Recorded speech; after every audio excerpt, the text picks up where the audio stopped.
Excuse the in and outs. I'm adjusting volumes, both in the game itself and in the PlayStation 4. That way, you can hear my sweet, sultry voice.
How rude of me to cough in your ear.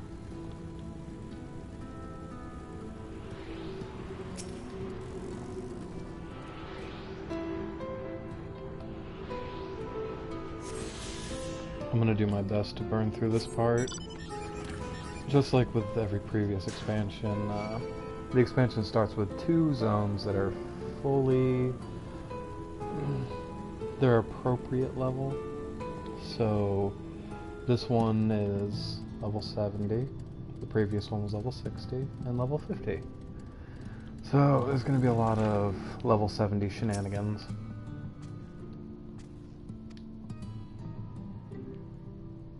But it goes on for a great while. A good chunk of the expansion is level 70. I don't want to say it's half of the expansion, but a good chunk of the main story. It's this part here. I'm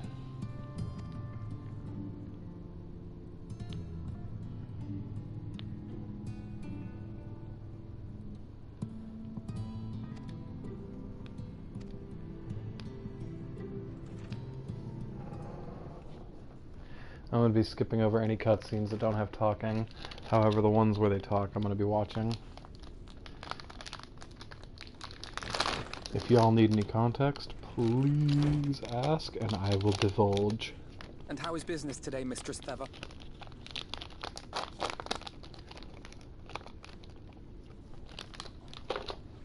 Oh, frenetic. Look, I have a new customer.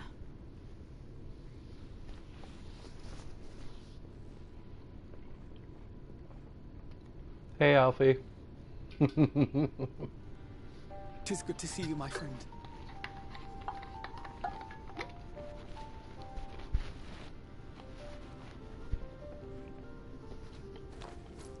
The barley seeds you wanted. They should produce a better harvest than the last. What, just like that? Oh, Alfie, no, you really are a dear. Meh. Well, I'd best be tidying up some of those empty shacks before the pests move in. Keep an eye on the place while I'm out, eh?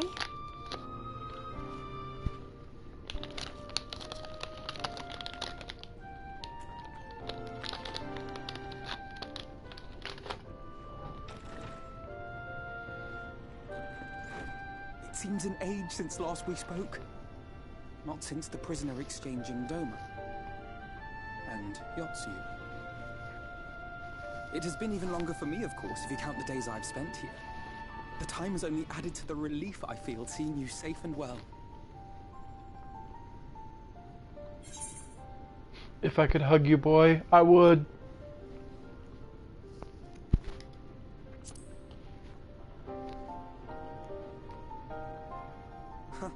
Alize said much the same thing.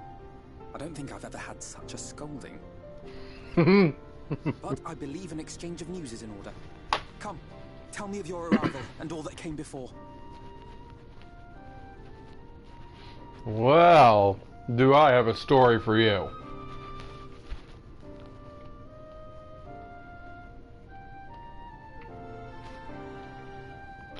I see.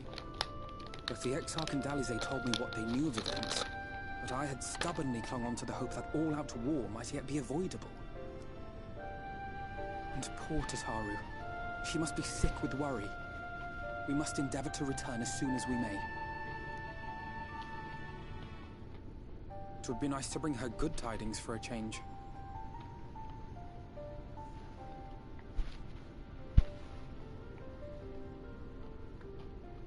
But before we bid this world farewell, we must first ensure that it is not rejoined to the source. We must prevent the 8th Umbral calamity. Urianger's vision of the future has, I fear, every chance of coming true. By his description, the catalyst for the calamity was a formless and deadly weapon employed by the Garlean Empire.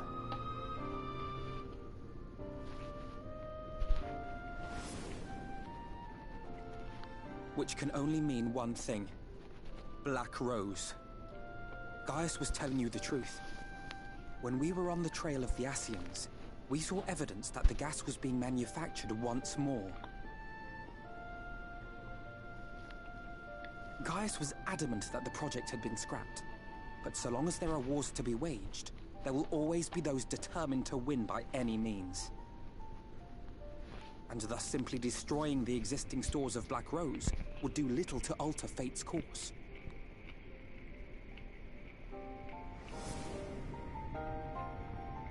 In that sense, our involuntary journey here to the First was something of a boon. Together with the Exarch, we've developed a theory as to how we believe the rejoining will be set in motion. I'm sure Urianger himself will cover the subject in more detail. But I can tell you the process requires that both worlds, the Source and the First, be facing an existential threat. One being Sin-Eaters, of course. They are a menace that I would dearly love to remove, and not just to avert a calamity. I may be a stranger to this world, but I will not stand idly by and let innocent people be slaughtered. That is what brought me to the gates of Yulmore. Ignoring its pretensions as a kind of capital city to what remains of the world, it is nonetheless a center of power and authority. If any solutions are to be found, I believe our search should begin there. What say you, old friend? Hungry for another adventure? With you, my boy. Fuck yeah!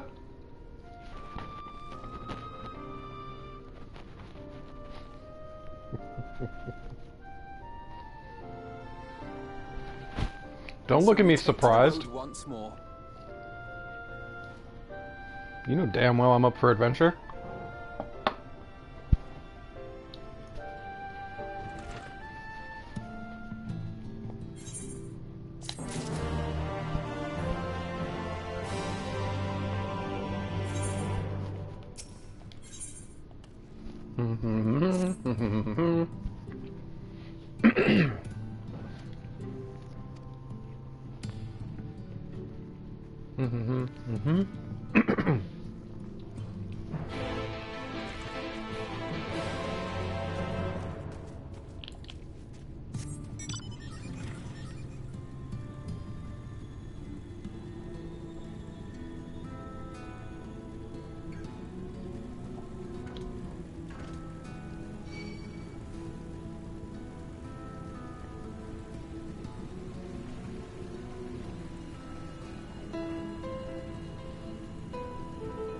This mount is a blessing.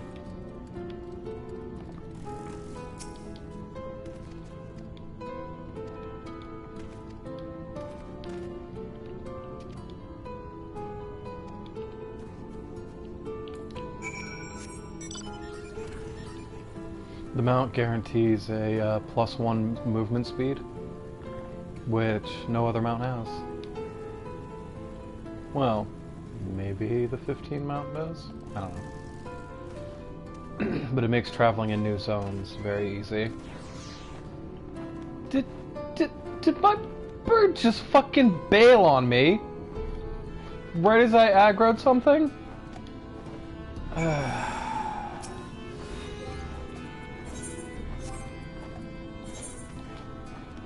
let's get him back out. Birdmar, you're a dick.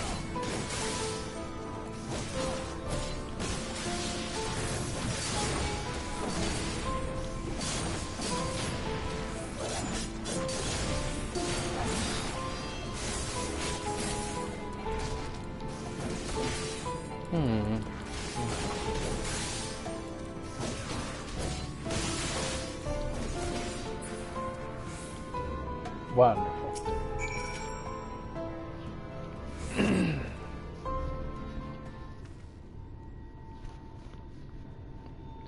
My poor heart, my poor heart. Thank you, young sir.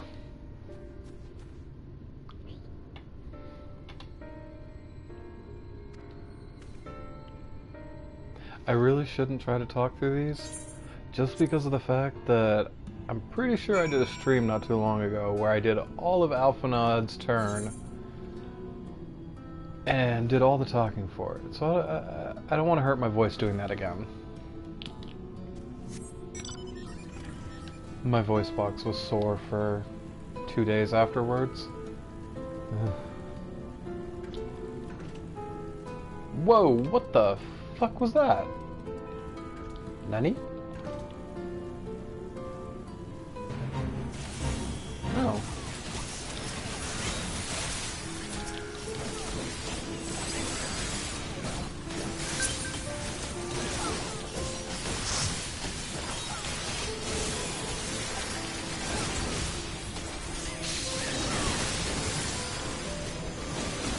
I just joined a random party.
What sweethearts. What sweethearts for inviting me to their party. That was wonderful. That was my first fate in the new zones. So I get a wonderful explanation about how fates work in the new areas. It's quite simple, really. You're given currency for completing fates in these new zones. And on top of the currency, you can buy items with that currency and expand your mount speed, buy music, minions, bardings, all sorts of cool stuff. The first rank is easy to unlock. They only have you do 6 fates in a single zone. But rank 2 forces you to do 60 fates in a single zone. I don't know about you, but that is a fucking grind. And I'm not doing a grind on my alts. Sorry. Nope. They can have their rank 1 with the 6 fates. I'll give them that and nothing else, because I still haven't done the 60s on my main. Blue only has Lakeland finished. Nope. Just no. Oh god, I love the jesters.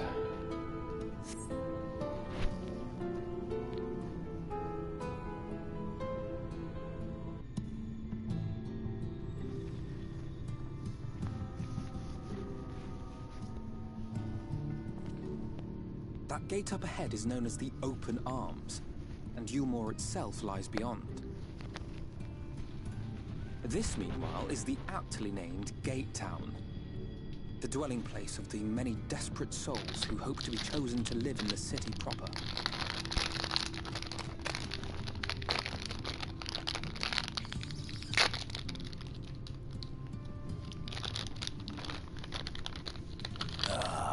I thought I recognised you. Brought a new friend, eh?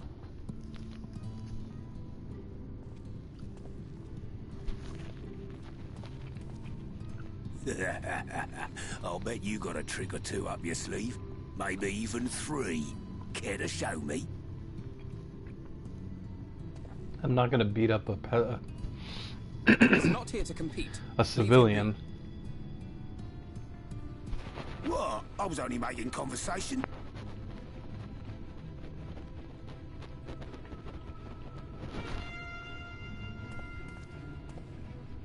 Ladies and gentlemen, your attention, please!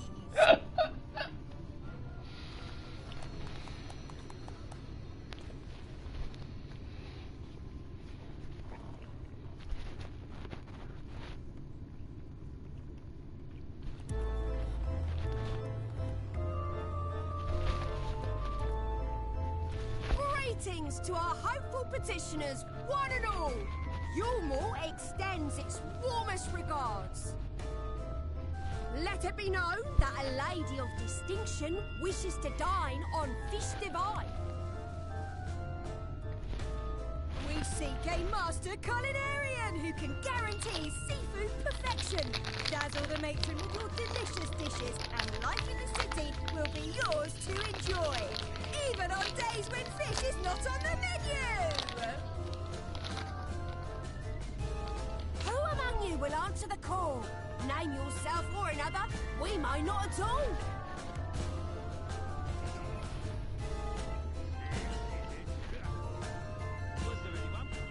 What about that girl? Do you recall how I said Yulmore was a center of power and authority? Well, that is not the only reason for its fame. It is also known as the City of Final Pleasures. The noble and the wealthy who survived the flood gathered here to live out the rest of their days in decadent abandon. A poor man could sooner pass through the Iron Needle than Yulmore's gates.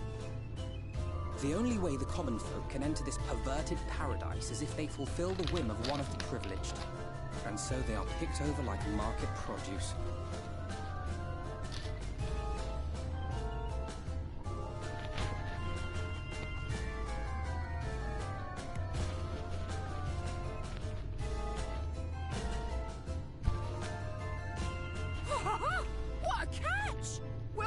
throwing this one back?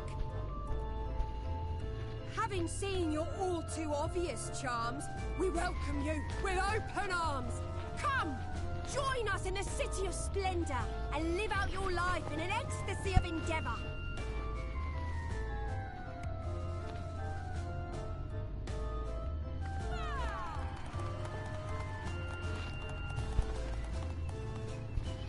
Oh, just look at those expectant faces.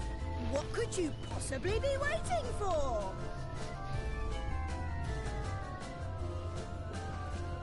Well, what have we here? An extra share of meal to celebrate our newest resident!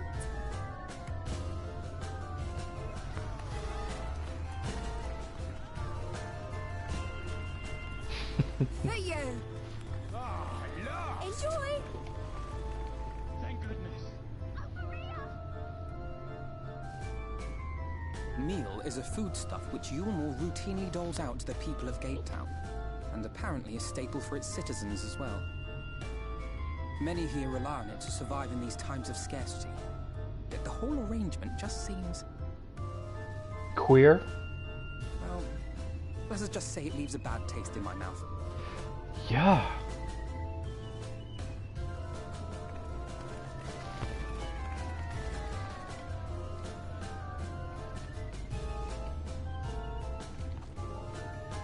What are you looking at, Thorn?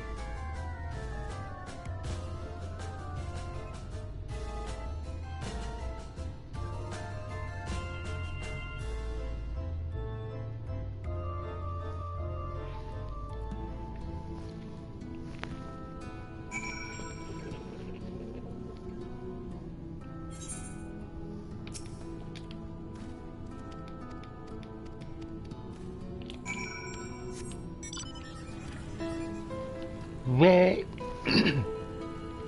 you will attack with the citizens without they ready. Well, too fucking bad. You want to prog the story? You gotta talk with the villagers.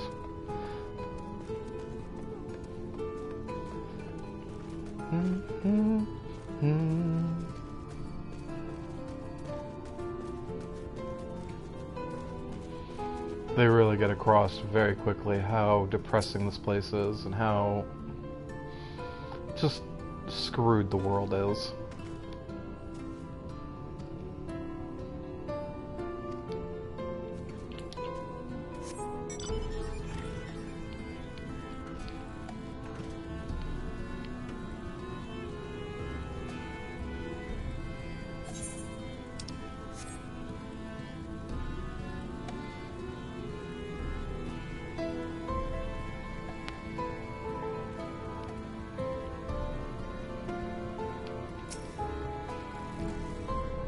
Hey, you're the guy that wanted to fight me. You want to fight now? Maybe later.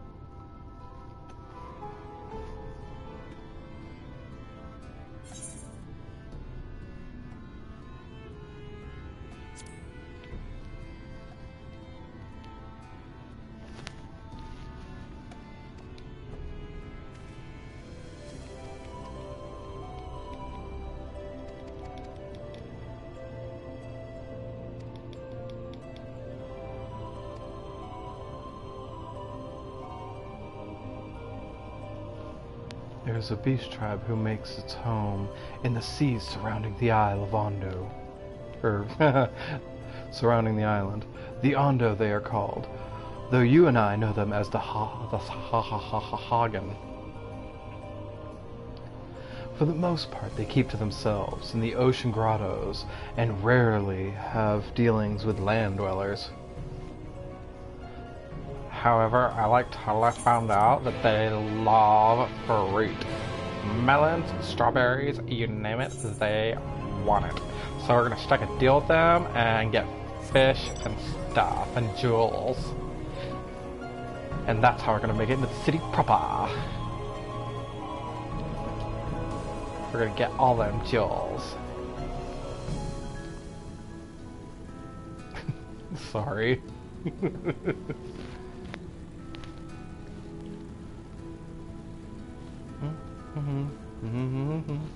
La da da da da da da ba ba ba ba ba ba ba ba ba ba ba da. Let's see. Crystarium, Kalusha.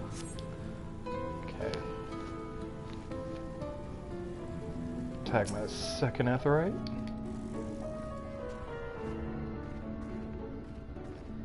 Yeah! Moshamoa! You got our goods?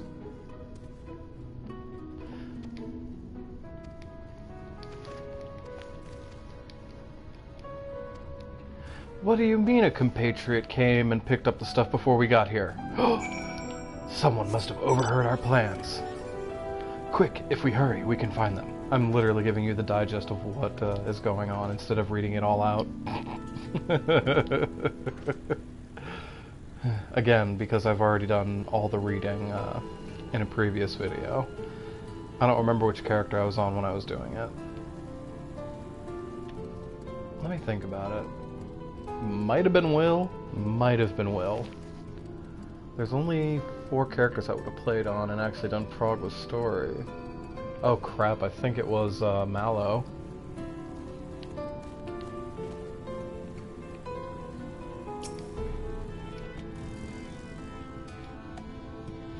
Alright, get out my slingshot, and let's tag us a thief.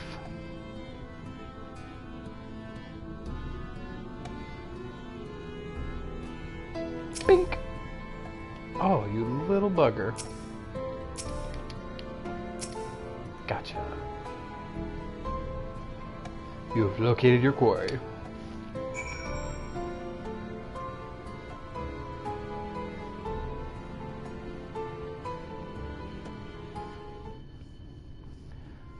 Dad Cat has words to say to Kid Cat.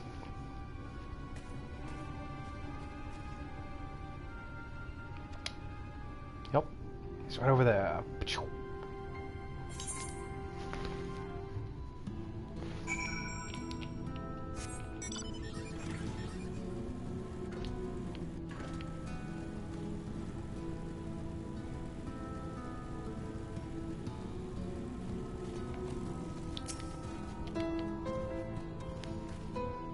Yay.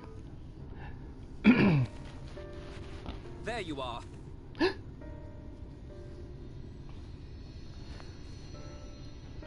He's just a pup. The thief who claims the harvest on my behalf. Hand it over. Well, forgive me. I have to get into the city.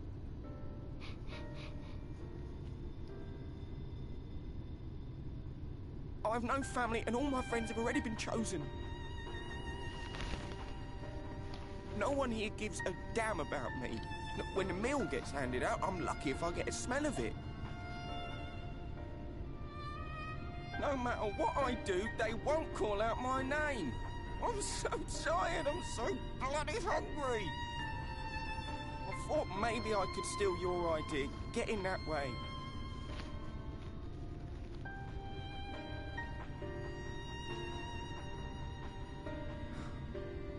What is your name? Kai Shear.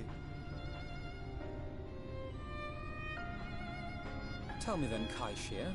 Must it be Yulmore or nothing? What of the Crystarium? They may not offer charity, but you would be fairly compensated for any work you did. No, it has to be Yulmore. Why? That's where all my friends are. We made a promise that we'd live together in paradise. I'm almost positive all of his friends are dead.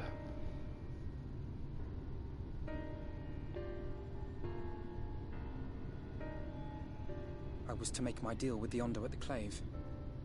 Listen carefully, and I shall tell you my plans for the business. and how best to arouse the Ulmoran's interest. You'll give me your place? Just like that? I'm giving you a chance, nothing more. What comes of it is entirely up to you. Spoiler warning, he botches it fucking hardcore. Oh, thank you, thank you!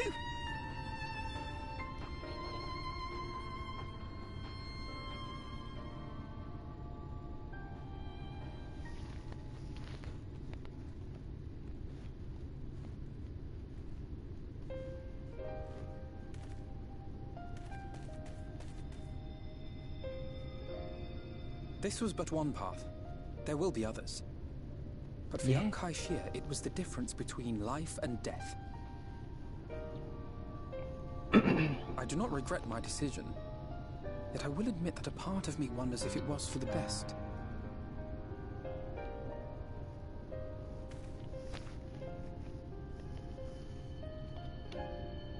We strive to bring swift salvation to this world, that countless lives might be saved, not least your own. Even if it came at the cost of one man, should I have forged on regardless?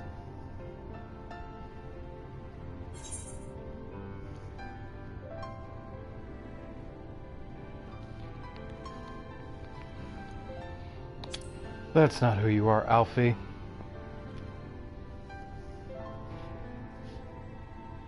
I suppose not. Were Estinian here, he would most likely scoff at my soft-heartedness. Same old Alfino, ever the slave to sentiment. But I thank you for your kind words nonetheless. Let us see to it that both these stories have a happy ending. Yeah. Shall we return to write then?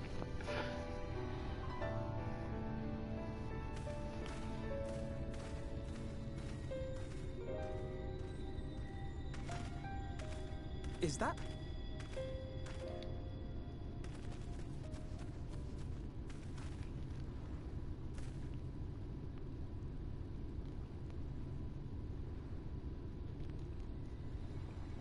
I can't be sure, but I think someone's in trouble.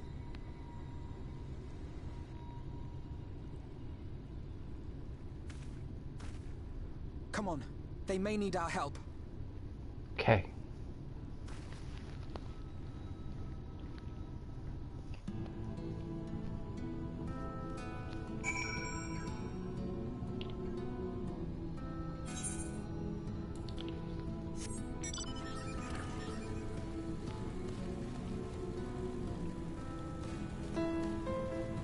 I promise myself I'm gonna get past these two opening areas and push towards the first dungeon, but there's no telling what my tired ass will end up doing. I was passing out before even starting this stream, so no guarantee for how long I will last before sleep's deadly grasp gets me.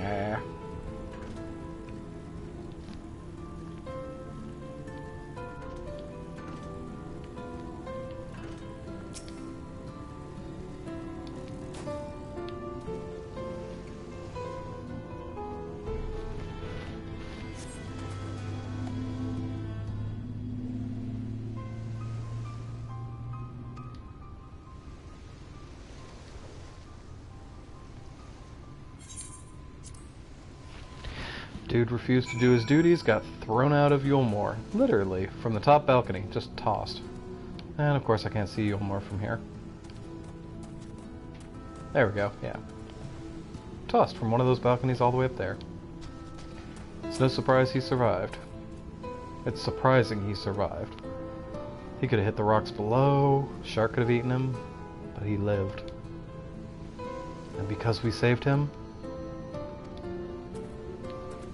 he's gonna help us.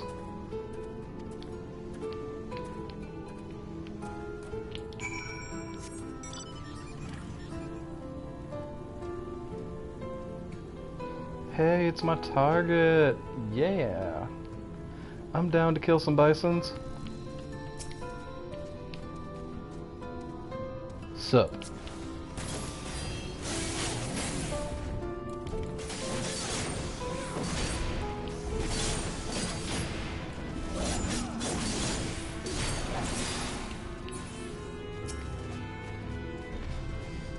Cool, it's only 2 that I need.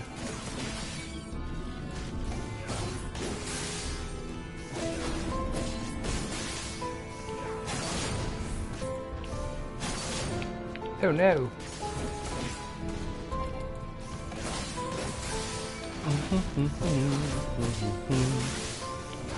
Bam!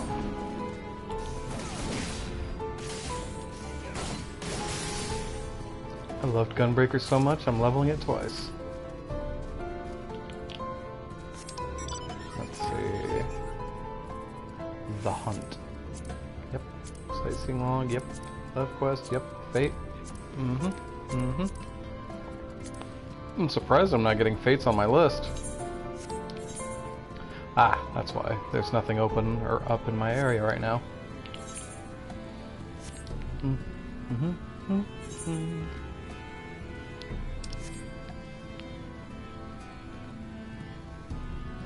I can't feel my hand. Owie, owie, owie, owie, owie. You ever lay on your arm for like 30 minutes and have it pass out or fall asleep on you? There we go. Much better. Let's see if those guys follow me. Okay, good. Pray accept my deepest gratitude. I owe you both my life. And if you'll permit me, I would assist you in attempting to enter Yulmore. Insofar as I am able, at any rate. I used to be a painter. Here, take my dirty ass brush.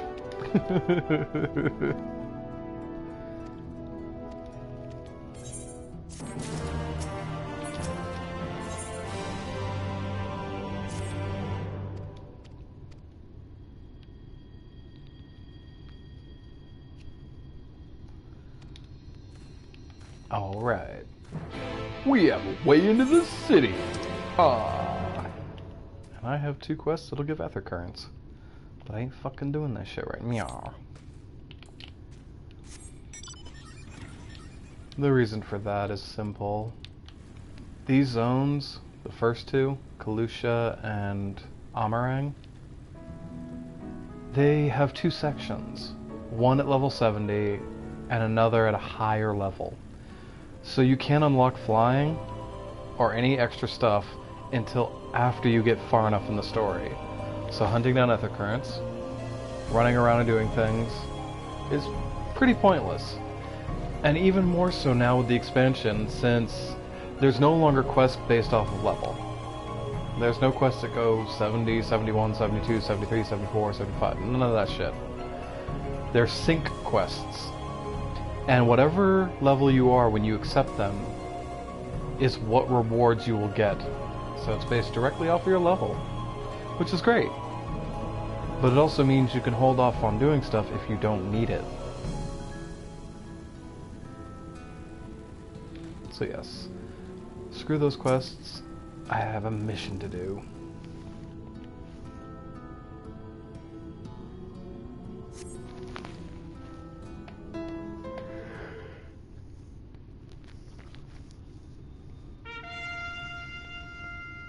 Come one, come all.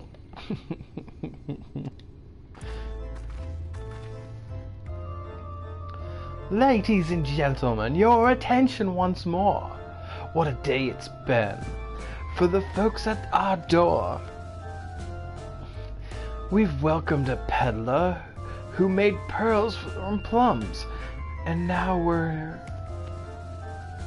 we've a place for a painter. Wow, I cannot read fast enough. So come along and don't be slow. It's time to let your true colors show.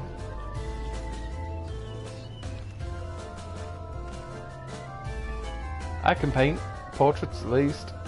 Landscapes are still lifes are so rarely commissioned these days.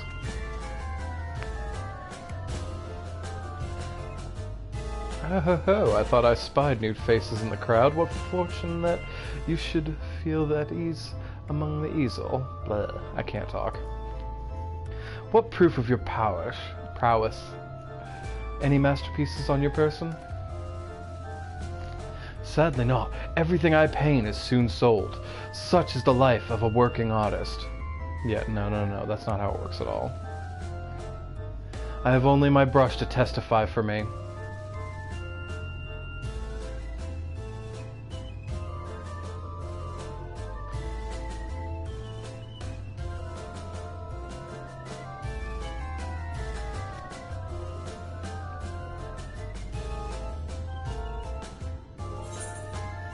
I'm skipping this shit. I said I was gonna skip the non-talky ones.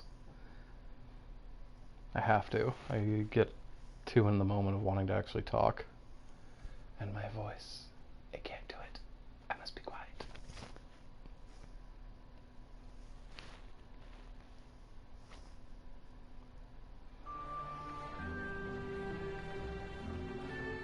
Redemption is beyond us.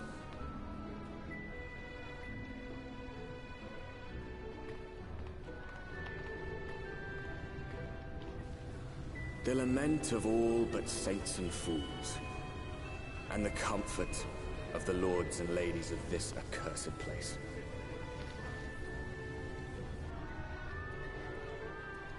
Once they held fast against the madness, only to embrace the coming cataclysm and delight in the end of days.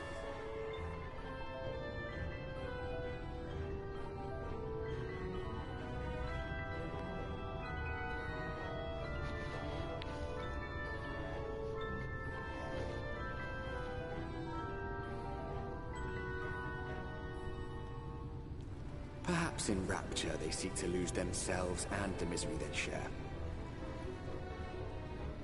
Or perhaps for them alone, the promise of eternal pleasure really does hold true.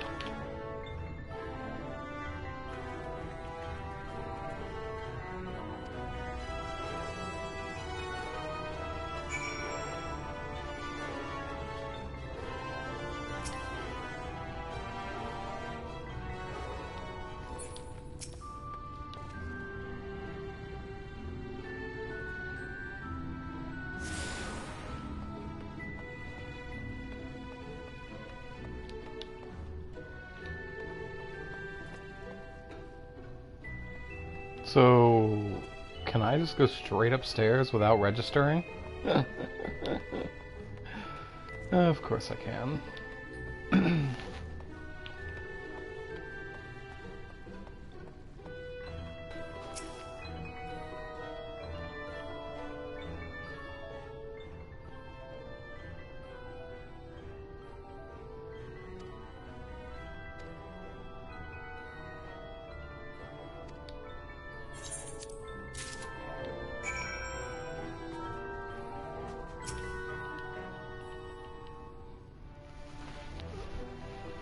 Papers, please.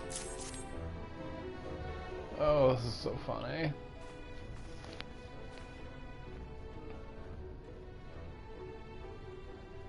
We have here Alphino, artist, Mount artist assistants who be employed to the service of Lord Kai Nuzzle and Lady Delula Kai. Yes, everything seems to be in order. Your registration is hereby approved. I think it best that we deliver you to the Chai residence before... Huh? Huh? Oh dear. No. You smell hideous! What? Nani? Did you crawl here through a ditch?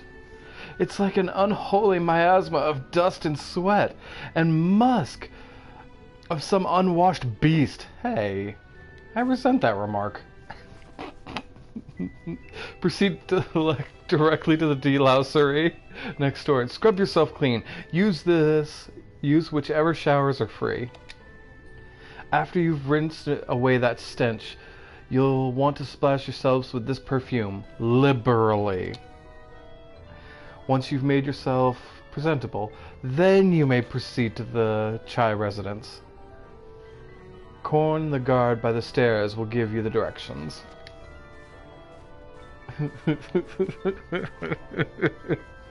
Really? What?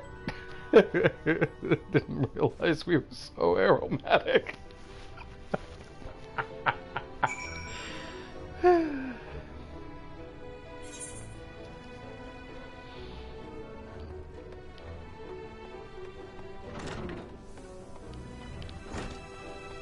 So many bathroom stalls. Oh, that one's busy. I don't want to bother whoever that is.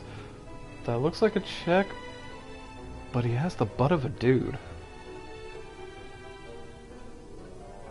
No, I'm walking away. Okay, there's 3 open delousers. Scup.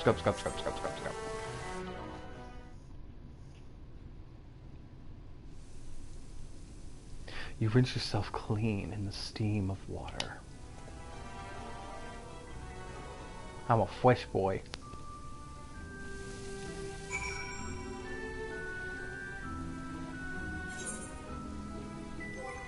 Apply some perfume. Now I reek of roses.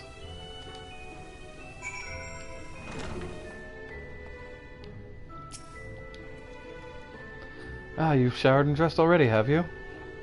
It's not that is to say, it seems rather exposed for one's adulations, does it not?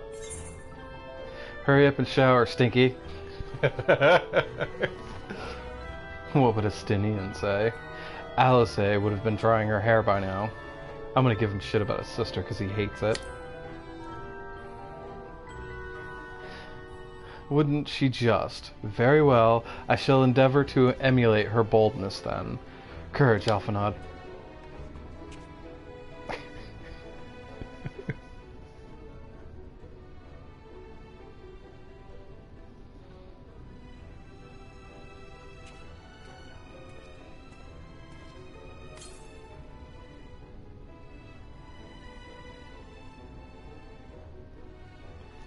Oh, that was bracing. I believe the lingering smell of the road has been successfully expunged.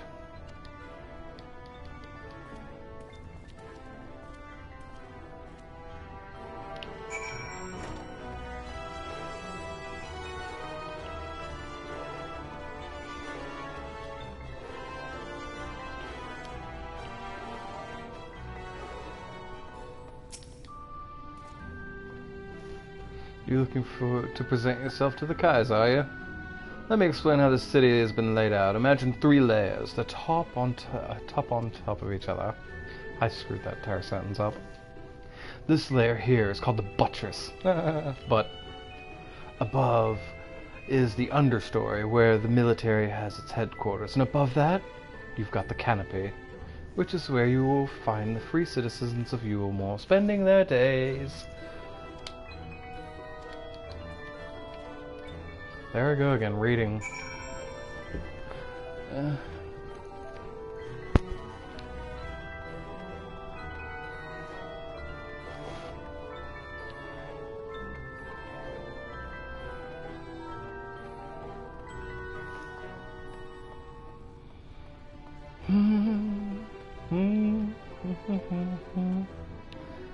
know it's around here somewhere.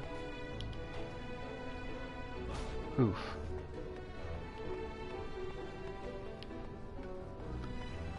I was an adventurer once until I decided to jump off a ledge and cracked my ankle on impact.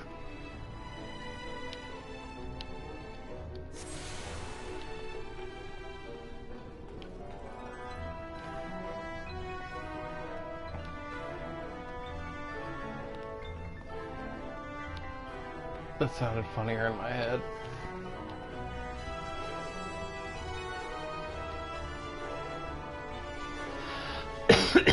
Excuse me.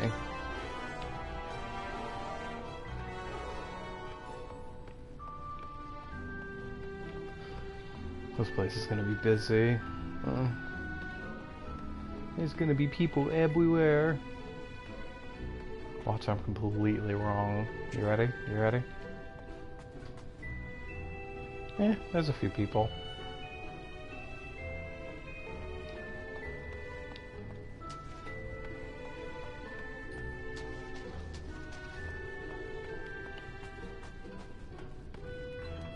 Everybody doing their endgame stuff. Farming their tombstones, fighting them monsters. Spicing their tacos. Alright, spicy taco it is.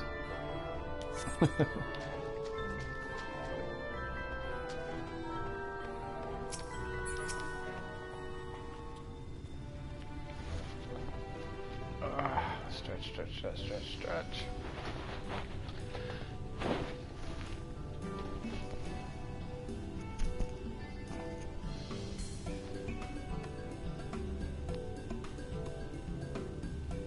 Oh, who's this then?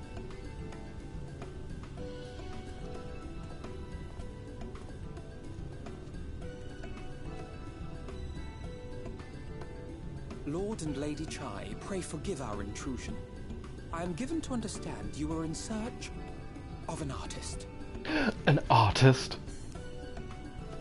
Ah, you must be the new, Oh, goodness me! What an adorable boy! That silken hair, those pearly cheeks, oh, and you even smell wonderful, like a bed of flowers.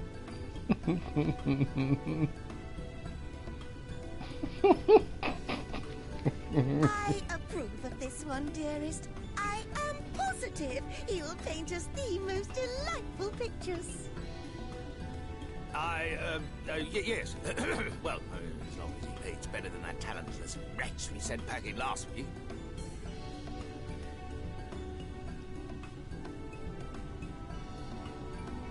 Wonderful, wonderful. Welcome to Yulmore. Alfino, if it please you, my lady. And this is my assistant. Hi, I go by the name Assistant. Ass for short. I've heard of folk bringing in family members, but this seems a bit irregular. Aren't you a little young to have a protege? We are family in all but name, my lord. Though we share no blood, we have stood by each other through life's many challenges, resolved to prevail together or not at all. Of all people, 'tis he who best understands my work. With his unique insight guiding my hand, the art I create is sure to satisfy your expectations.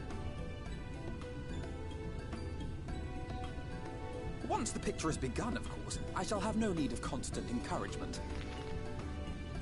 And so I wondered, rather than him being in your way, might it then be permissible for my assistant to explore the city he has so longed to see? Out of gratitude for his priceless contribution to my art, I thought it only fair that I make this humble request on his behalf. Because I can't. Oh, did you ever hear of such devotion? Of course your assistant must have his wish. He shall be free to roam to his heart's content.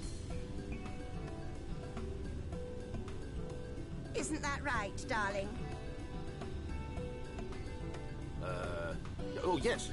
Yes, of course, dearest. Quite right.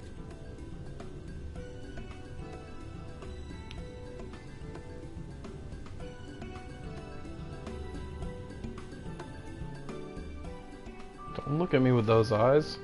I know what you really want me to do. You want me to get the dirt on this city.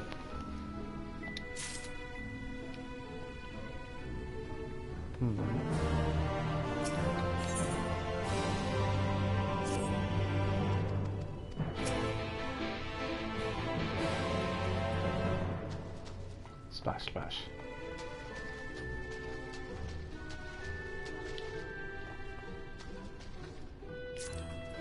Do I have the splash emote?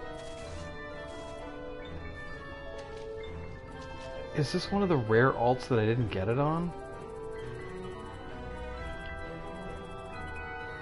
I can't tell.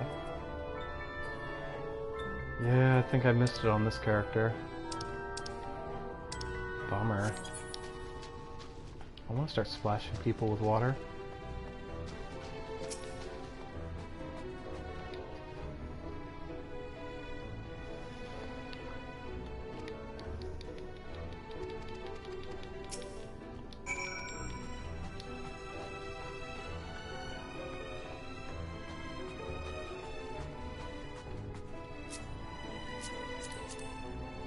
Goofball, what are you doing?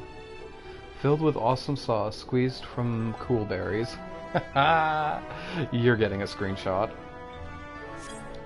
Very nice. Thank you.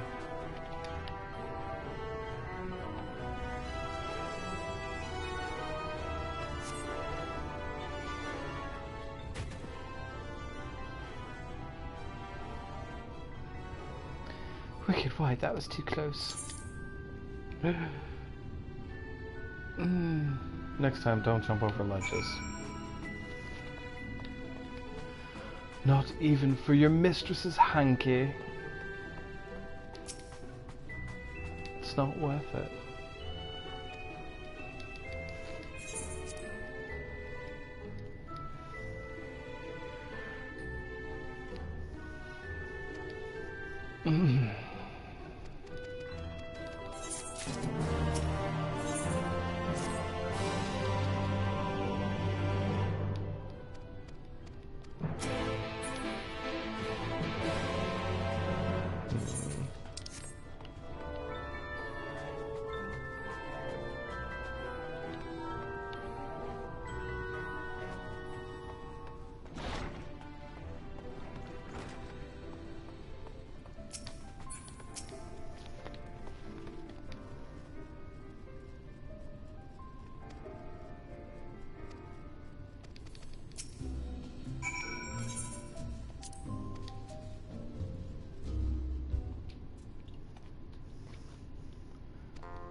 So I'm playing a game of high and low. I have to guess if my cards are higher or lower than hers, based off of her draw and my draw.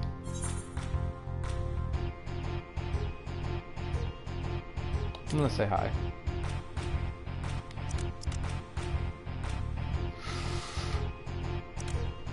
Yes!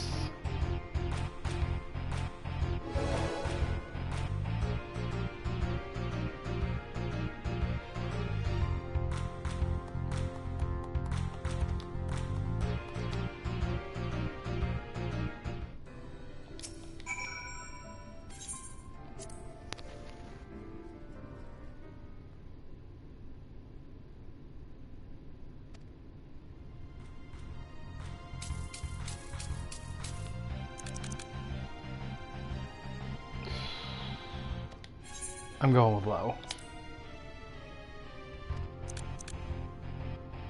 Ooh.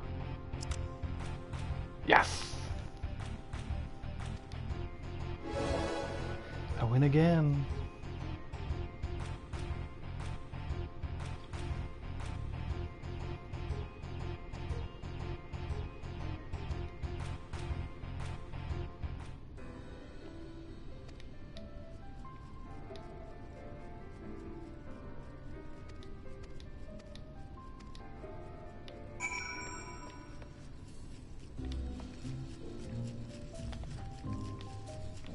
Shaking that drink. Shake, shake, shake. The downside is, this NPC will shake forever. He never, like, pours the drink.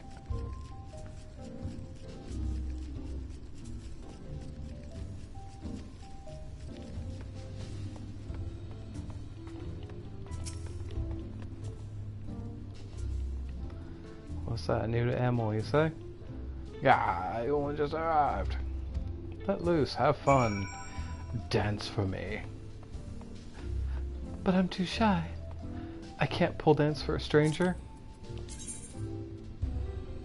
I have a basic dance, right? I have the fucking Manderville. All of our dances are goofy as fuck. Bop bop. Bop bop.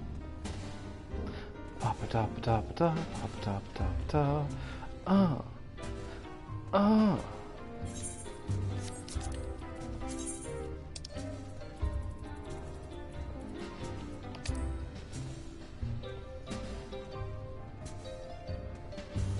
Rah. Rah, rah, rah. Wow, they like my dance. Awesome.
Julia freaking loves Alphanot, and she's so sweet on him, and it's adorable.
It's a friend! Come on, we'll run up and hug him.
Ow.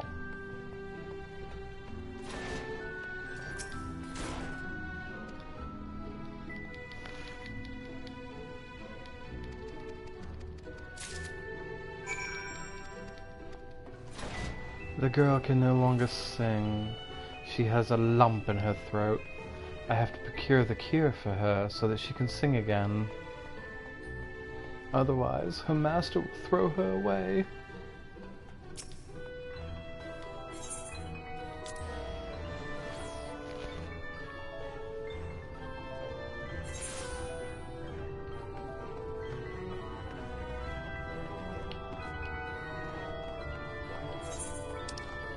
See. There's one there and one there, so I'll grab both of them as I go.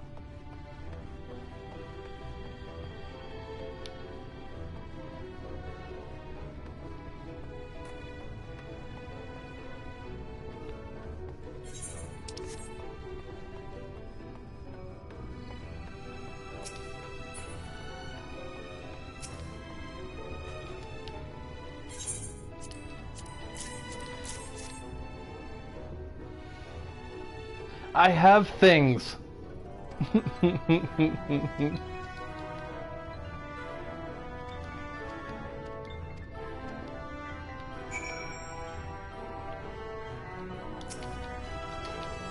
So he simply said that no medicine in the world can fix what's wrong with her throat. They have to literally cut the lump out of her throat, and even then she might never sing again. So now I have to bear this horrible news to her.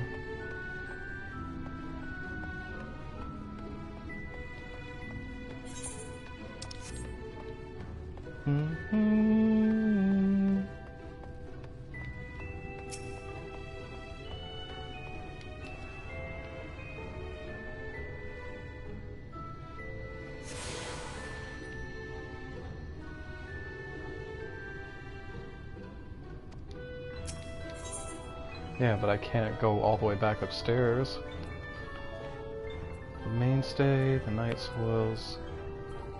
Okay, mainstay should be the knight's area, since there isn't a crystal on the main floor. Oh shit, this actually works in my favor. Right, I had to go back and talk to the girl and break the bad news. Did you get the medicine? Nope.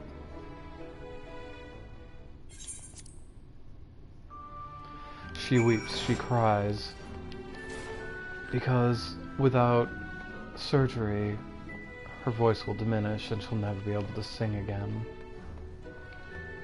But her master arrives just in time to tell her, it's okay, even if you can't sing. You are still my songbird, and I will keep you forever. But then it gets really fucking dark, and he talks about how even if she's unable to sing, he's willing to put in a good word for her to the leader of Yulmore to have her ascend, which is simply, well, killing them, letting them go, sending them to the rapture.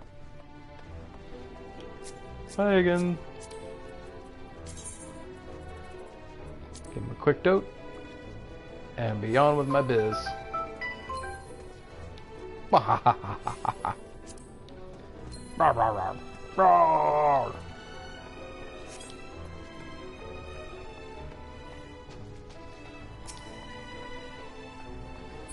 I've been gone for literally a few seconds. Look at this shit Alphinaud's doing. Frickin' show off.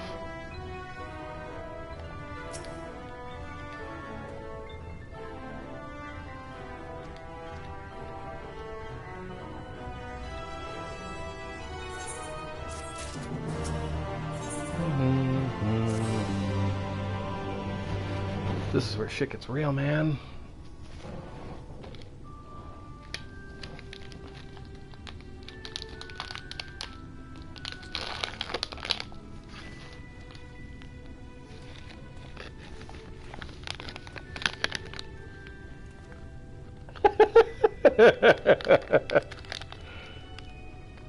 What in blazes is this? It's a picture of you and your wife. It's so unflattering. Explain yourself, Alphinaud. Where is your artistic inspiration? It should evoke images of affluence and nobility, and overwhelm the viewer with its boundless beauty. Lord Kai, as you stated, this portrait was to commemorate your anniversary.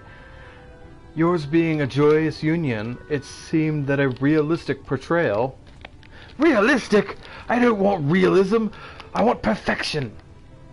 A spectacle to slacken the jaws, to weaken the knees, to make people cry out in amazement. Now fetch a blank canvas and... Whoa!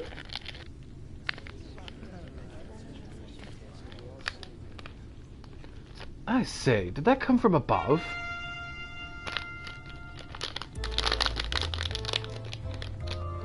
You know, it's not good when this music starts. Ladies and gentlemen, your attention please. A tale to make you quiver, your noble blood freeze. There is a villain on the loose, set to ruin our fair city. But our Lord has got him now, and his fate will not be pretty. Yes, the hammer of justice is poised to come crashing down, and one and all who'd watch it fall are invited to join in the Lord's ship in this offer.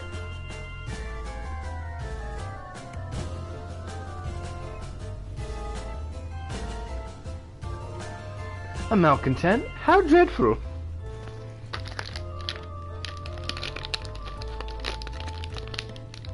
And this man to face sentencing? That's right. In fact, if you're curious, it might be worth you going along for the experience. The offer that they mentioned is part of the immigrant? The level above us where Lord Volthrey resides. I can't pronounce that name. Ordinarily they would bar it from entering, but it would seem they are opening the doors for a little while. The Crown lift will take you up there. We had better not startle them.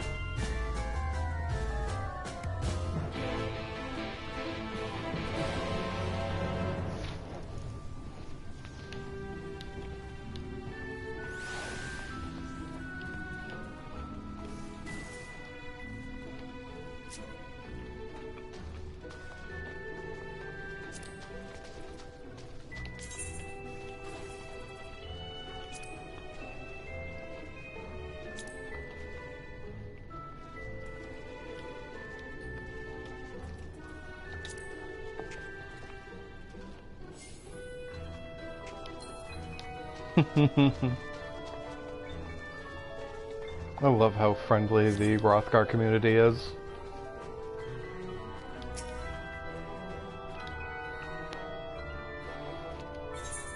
Mm-hmm.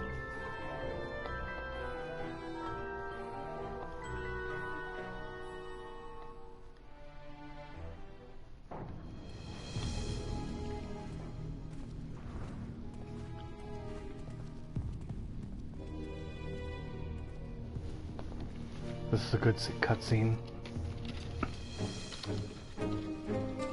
That's him. That's Volthrey.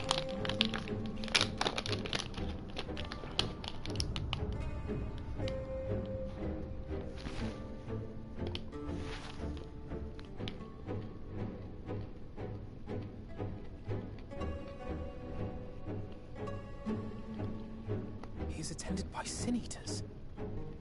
But how does he keep them from attacking? Mercy! Mercy! I recognize that bratty voice. By the 12.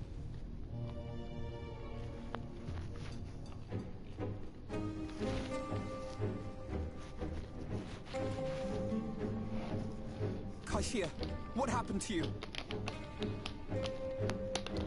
Who are these impudent louts?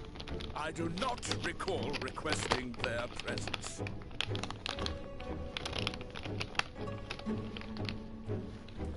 Lord Volthrey, what is the meaning of this? Why is this poor man bleeding to death on your floor?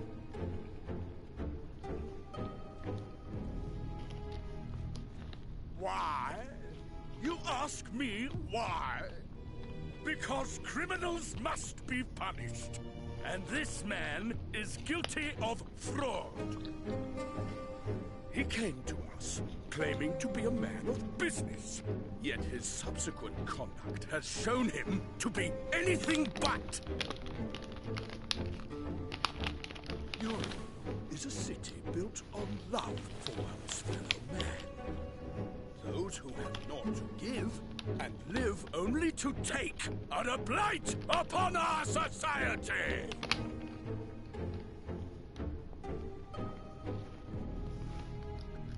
To atone for this crime, I ordered that he fling himself from the balcony. And he had the temerity to weep. Please, my lord, anything but that. What then is a man of mercy to do? But offer the sinner another way to show his contrition. Another way? Meaning what exactly?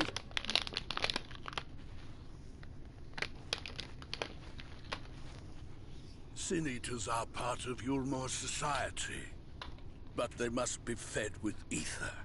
Living ether. So, I demanded an offering of flesh, carved by his own hand, from his own hide.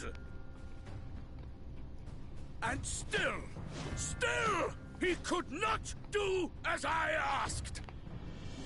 A wholly unsatisfactory performance.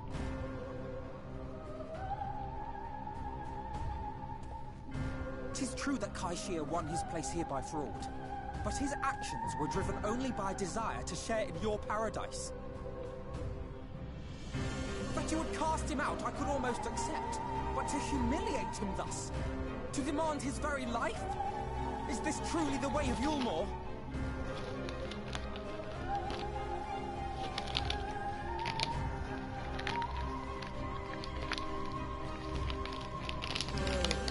Dim, deluded child. Have you ever paused to consider what it takes to maintain such a paradise in this barren, broken world of ours? The guarantee of safety and stability. The knowledge that if one only abides by the rules, one has naught to fear. I alone can offer these things, for I alone can command the Sin Eaters. And thus am I alone the voice of justice, and any who oppose me, villains to be punished.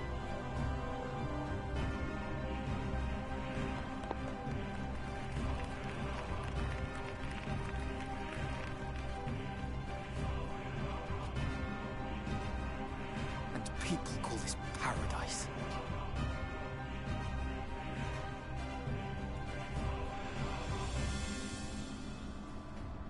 You were granted a place in my city for a particular skill. What was it? Painting. An artist! Then you shall paint a picture for me. Of Yulmor. If I find your art pleasing, then I may excuse this display of insolence.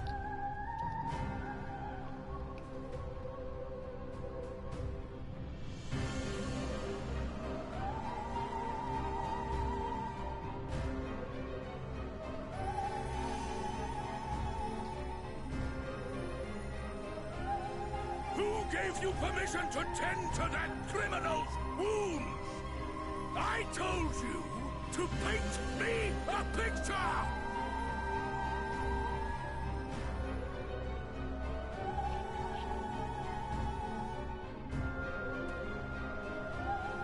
What you need is a mirror, not a painting. It will capture the horror I see before me far better than I ever could.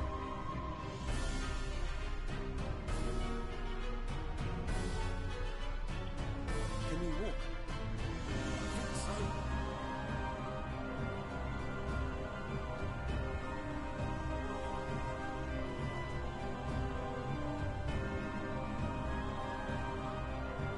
Did that little worm just insult me?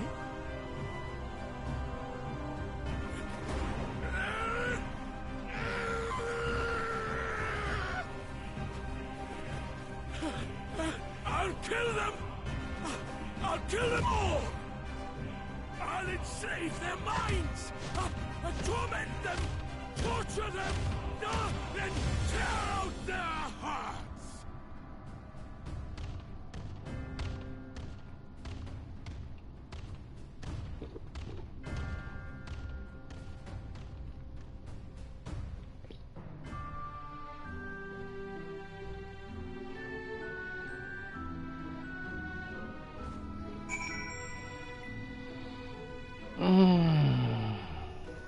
Such a good cutscene.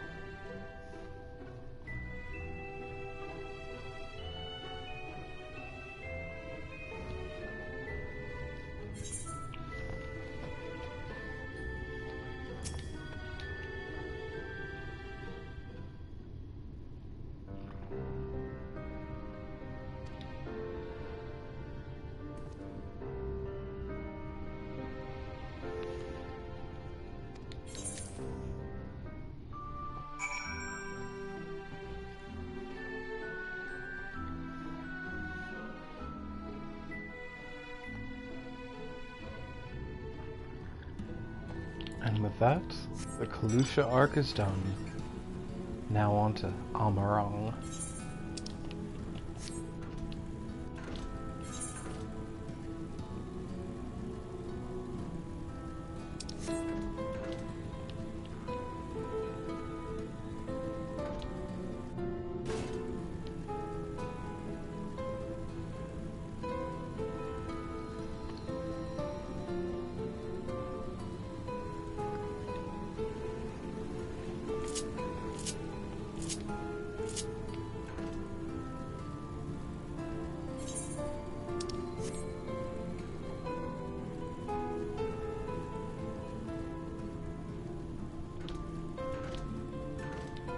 I shouldn't be back in Kalusha until level 67, I think?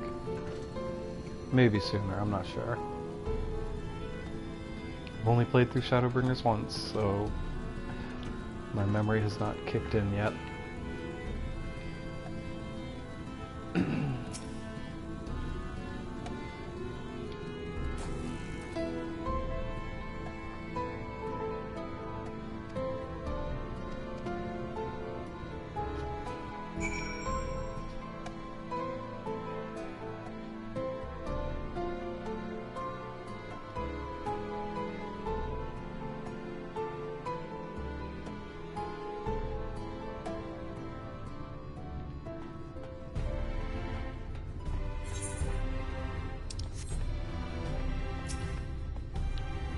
Nah, I'm just gonna go do Alice's since Alphinaud's is gonna pull me back here anyway.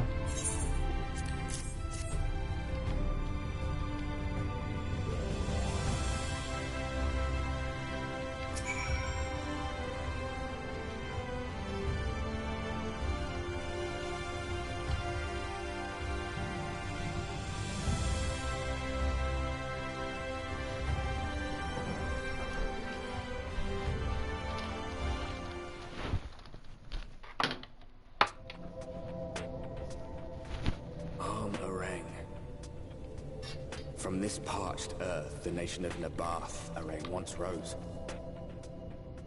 When I journeyed here, long ago, I spoke with a sun-weathered elder.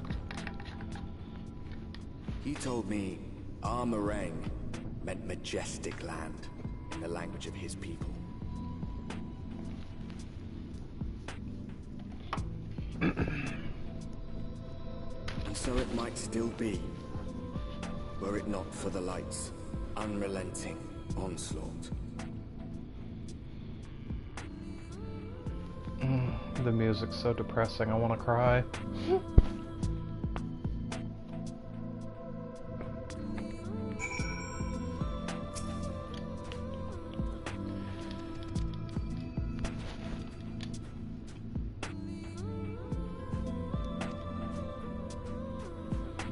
So our boy Cassard's gonna escort us to where Alizé is. However, we have to do some filler quests until then.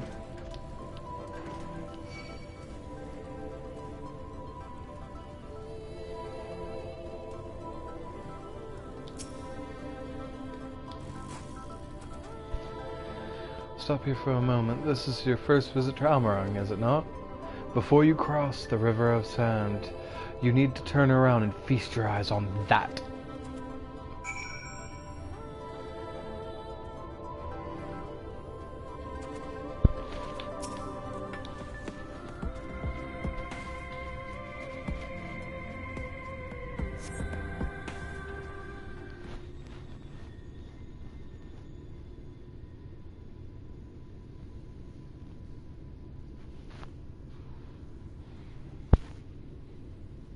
They built them big, didn't they?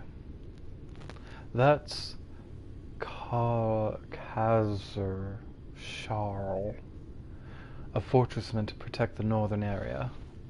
Seeing what is left behind, I believe it when they say that it was once Novrand's mightiest nations. At least until the flood came along. Great chunks of Nabath Arang's land were lost to the light, and the great city included. Few who survived didn't see much point in staying, most of them anyway. No, not many chose to come here these days. Now that everything is in ruins, even that hulking fortress became little more than an Amaro roost for me and my cavern. But not everywhere is as deserted as this place. Just wait until you see Mord Squad. Let's press on, shall we? I don't think I have it in me to do all these cutscenes. My voice is gonna kill me after this.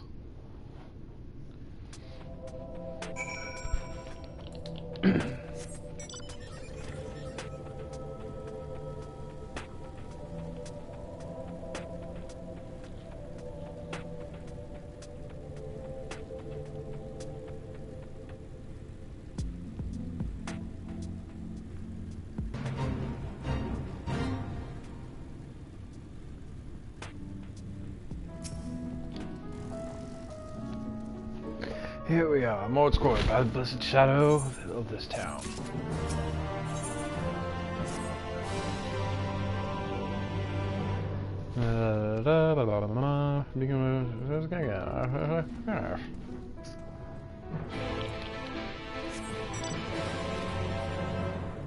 I have a better idea. Before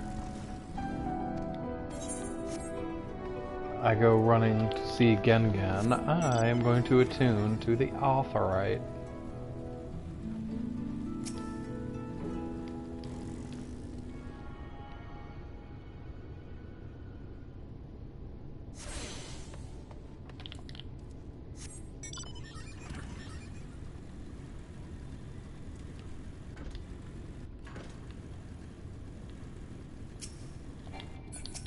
Hi, Gengan.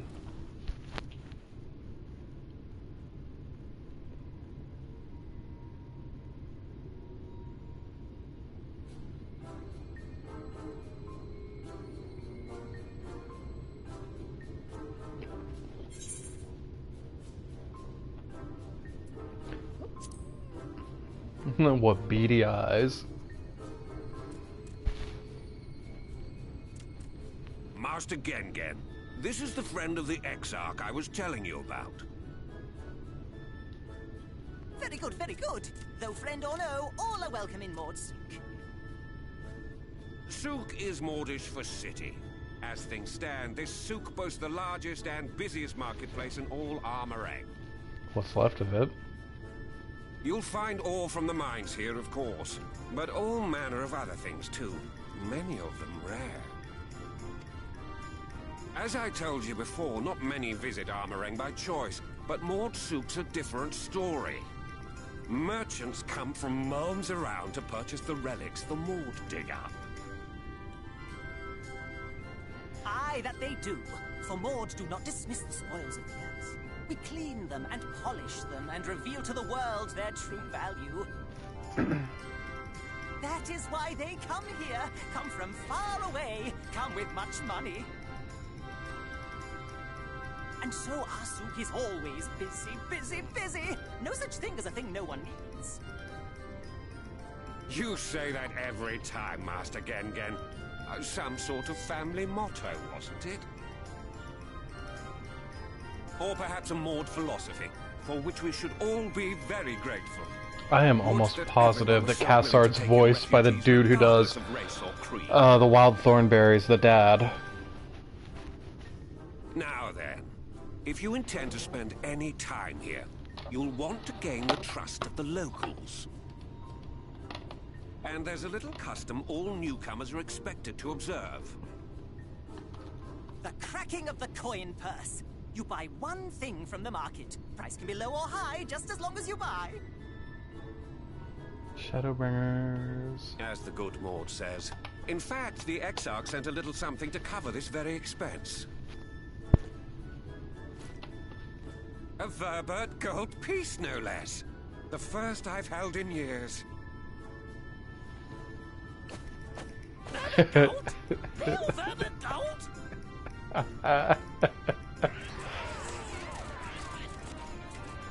Here, newcomer, crack your coin purse with me. Hello, you want my goods, newcomer? I have jars and pots all smooth and shiny. Over here! Come and look! You buy, you buy?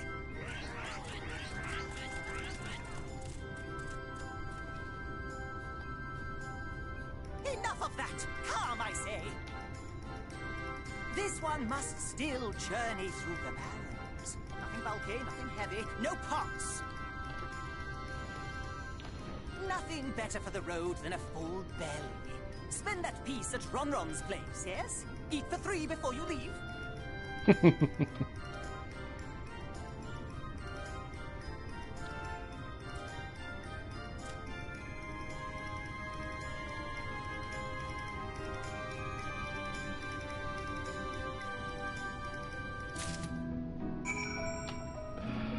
Cassard's voice actor voices a ton of different people. He voices Biggs, Ilberd, characters from Witcher 2, The Last Story, and Vampire. That is wonderful. No wonder his voice sounded so familiar. Birdmore, you really leaving on me again? Get back out here. We have business to do, man. That's not cool.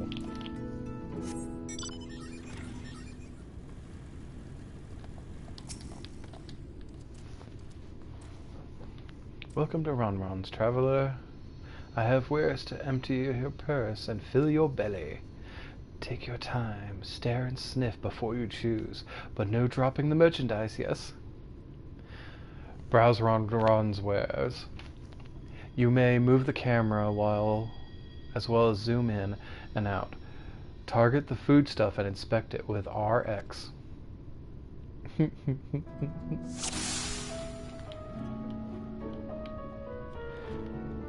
We got some straight up meat.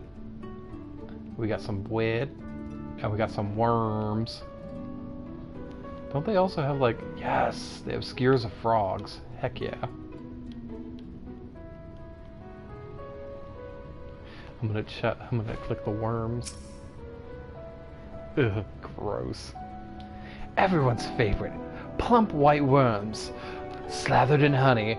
Once you eat a glazed wiggler, you'll never want for any other treat.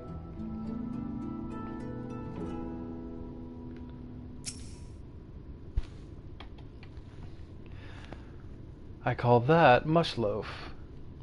The middle is stuffed with bittersweet cactus fruits, so it's even if the bread dries out, it's still moist on the inside.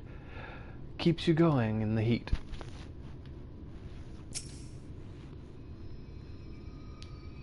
That's my ever burning bounty, made with the best parts of the lizard, cured with my special spices.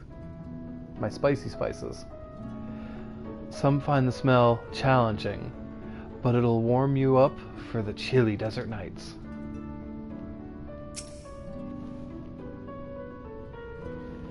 Oh, you like those chewy skewers.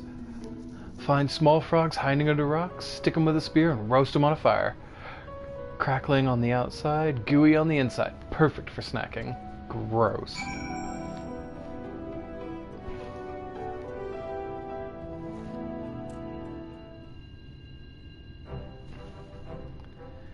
They look tasty, yes?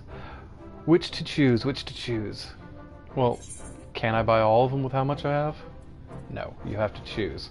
So there's the mush loaf, the burning bounty, the chewy skewers, or the glazed wrigglers.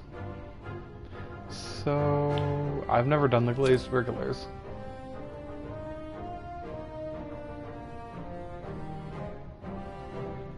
Too good to resist, eh? That's what I would have chosen. You have the gold? Pink. Well done. One of Herbert's honored buys. 50 jars. 50 fucking jars of this shit. Ew.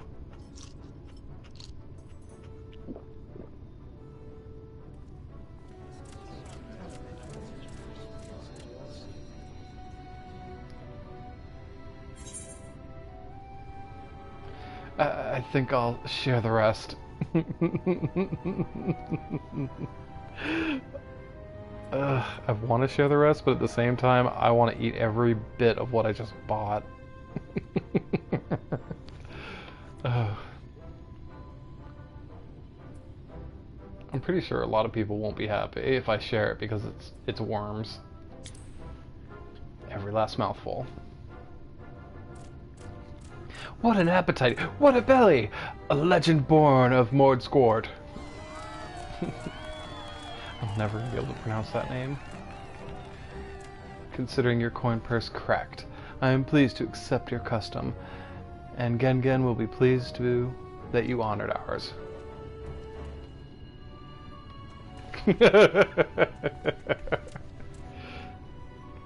Keep the merchant down. Keep the merchandise down. Yes, no returns.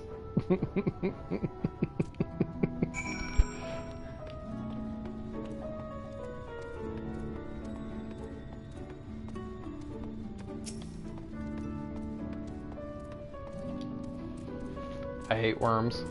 I was watching from here, Mount. You honored our custom, and with great relish.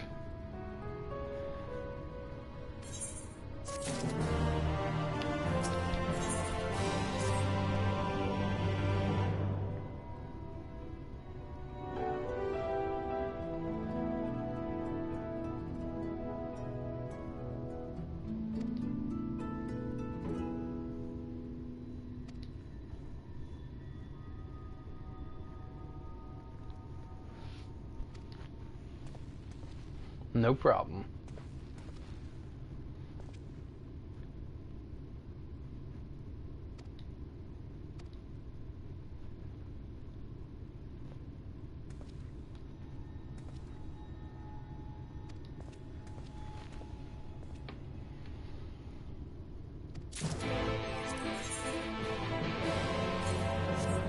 All right. Table cactus from Thon. Iron ore from Tol. Nabath Orang antiques from Mill. Collect from Mulmul. Brun? No.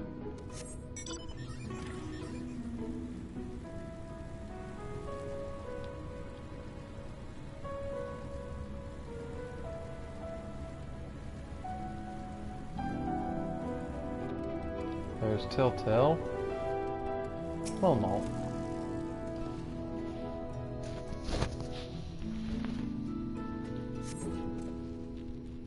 Hey, no touching. The merchandise is spoken for. You couldn't possibly change my mind with a better offer. What? Cassard sent you? Well, why didn't you say so? I wouldn't dream of selling his goods to a higher bidder. No. Okay. Got one piece. There's Tauntaun.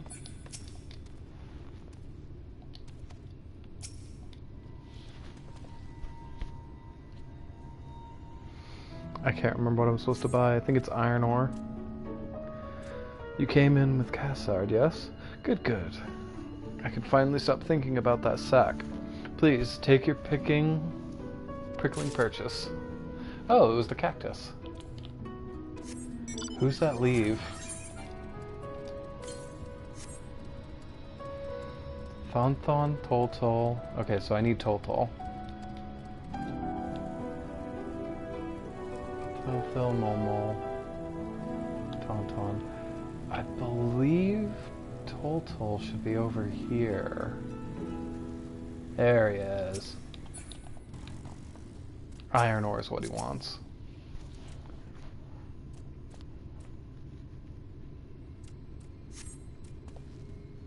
Cassard sent you, did he? Yes. What kind of ore was it again? Iron ore. Iron ore, of course, of course. That would explain this box I have here. It's all yours. Wonderful, wonderful, wonderful.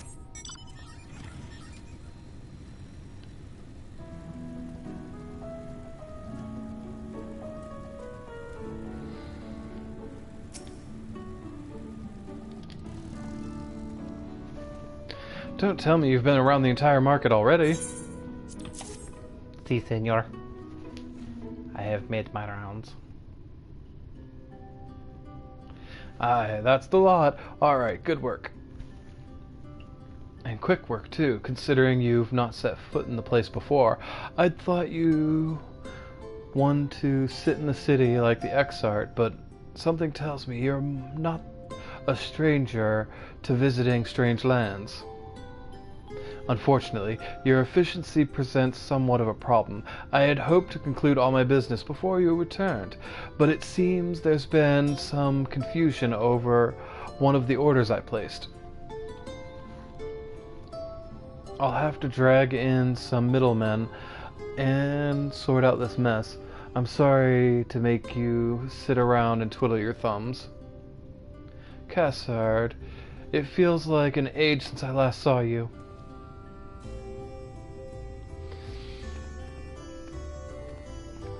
Hi, Tesseline. Well, if it isn't the lovely Tesseline! It's been a while, but your timing couldn't be better. This gentleman was on the way to meet with Alizé. I suppose I'm supposed to be taking him to your corner of the desert, but a misplaced order has commandeered my attention. Wait, I know who you are. What? Alizé has told me so much about you. You're Mount, aren't you? Nani? I knew it. How wonderful to meet you in the flesh after hearing all those stories. I'm Tesseline. I work as a carer in the inn, and I've gotten to know Alizé quite well since she took up guard duties there. Do you want me to take over as Mount's guide, Cassard? My shopping's all done and packed for the road, so it wouldn't be any trouble. That would be a great help, thank you.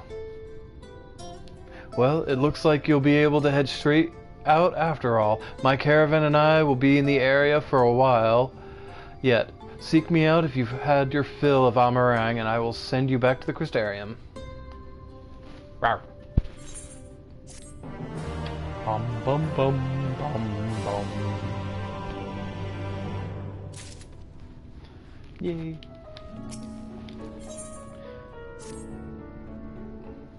Alizé has been desperate to see you, Mount, so let's get you out to her sooner rather than later. The inn isn't too hard to find, really. You can actually see it from the top of the rock spire from here. We just need to swing around the ridge and head south. Come on, I'll get my supplies together and meet you outside.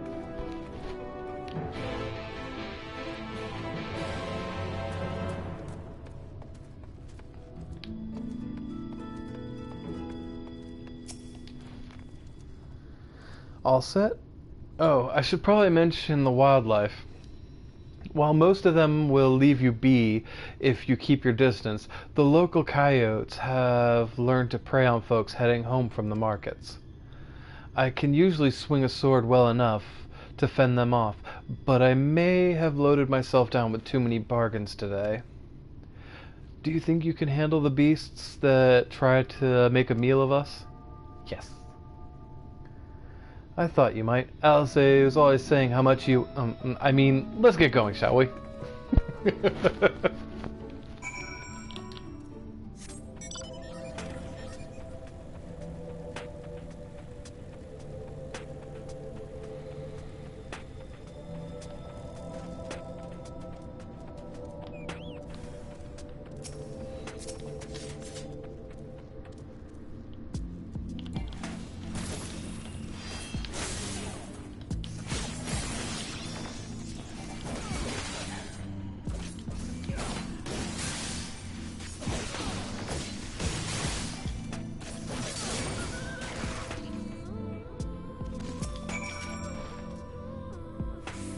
Sorry, that wasn't much time to shout a warning. Were you bitten? Those things can be nasty. And yet hardly a match for you, it seems. I'd always thought Alice was strong, but in her mind she was never... now it makes sense. Well, we should push on. It might be best if you scout ahead and clear any coyotes out that have our scent. I'll wait here so you can fight without any distractions.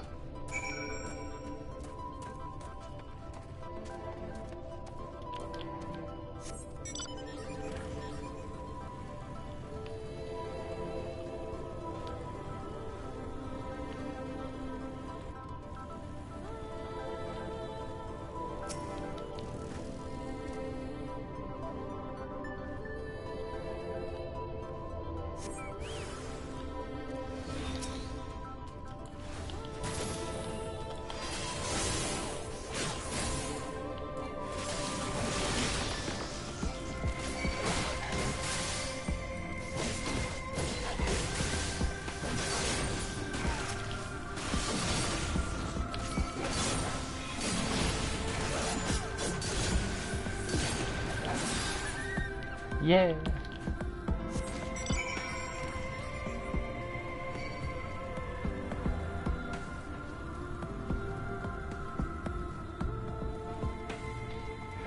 I think I have the battle theme shut off.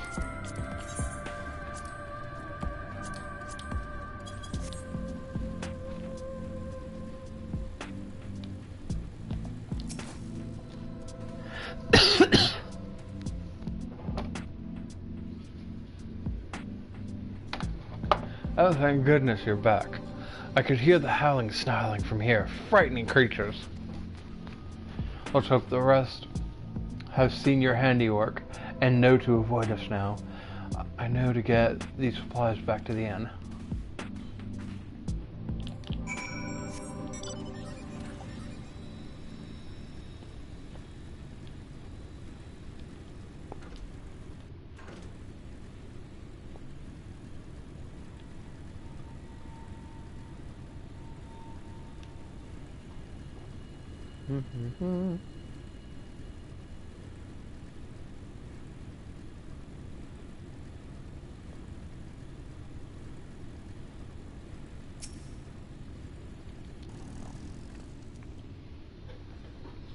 That's it, thanks to you, I didn't have to drop my shopping even once. Come to think of it, I'm glad I didn't make the trip alone. Seems you've ended up escorting me. I'll have to repay the favor somehow. But first, let's head inside, shall we?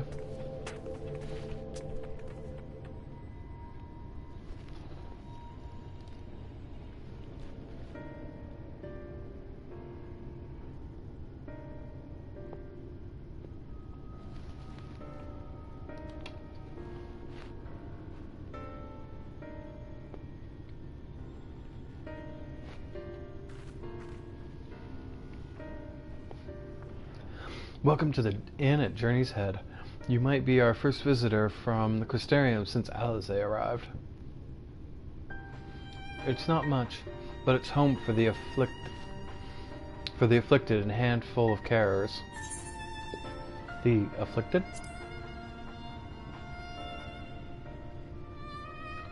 You don't know? I don't think I've met anyone besides Alice who was so unfamiliar with our situation here. Most folks have grown up knowing someone who knew someone. I might leave out something obvious, so it may be best to have Alice give you the full explanation.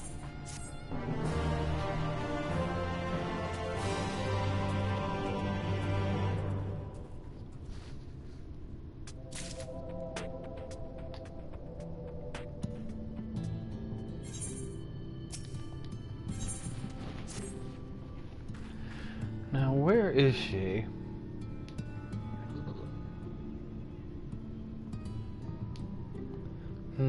I think she might be on patrol.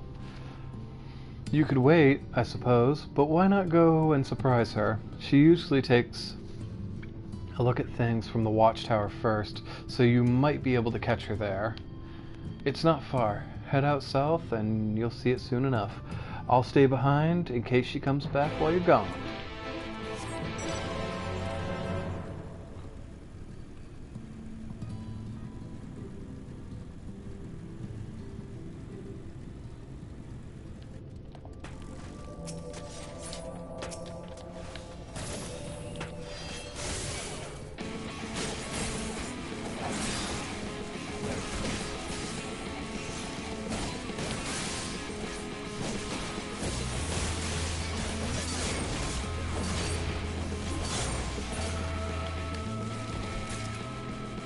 Wow, only needed one, huh?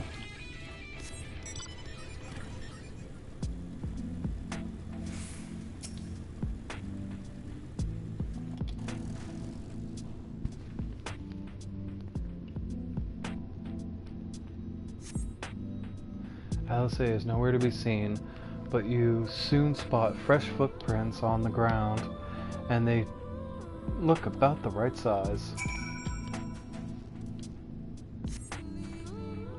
Small footprints lead off northwest.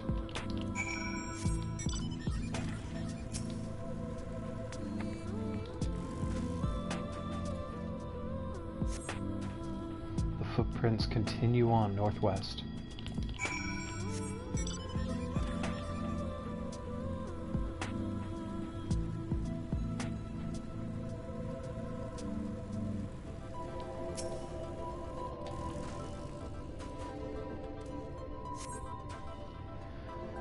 Footprints curve around to the west.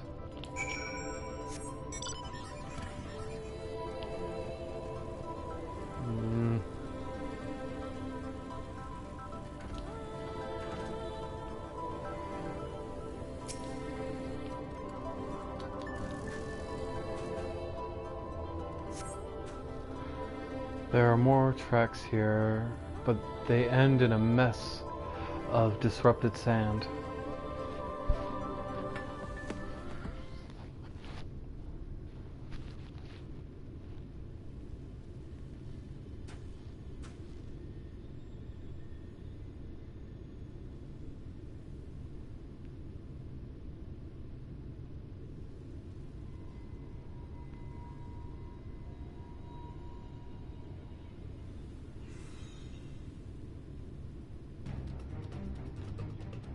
Get back here!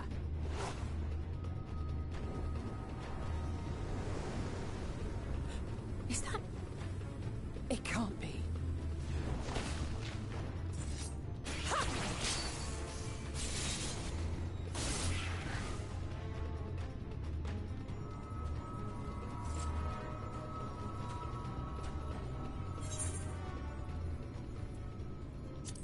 You almost lost that one. I had it under control, right up until the moment I didn't. I'll do better next time. I knew you'd turn up sooner or later, but I had been hoping for sooner.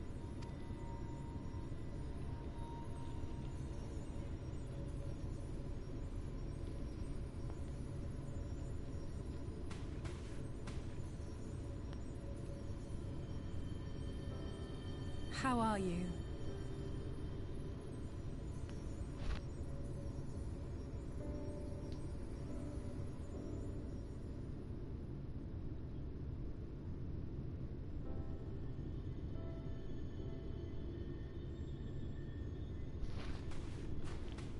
We've fought them to a standstill, then?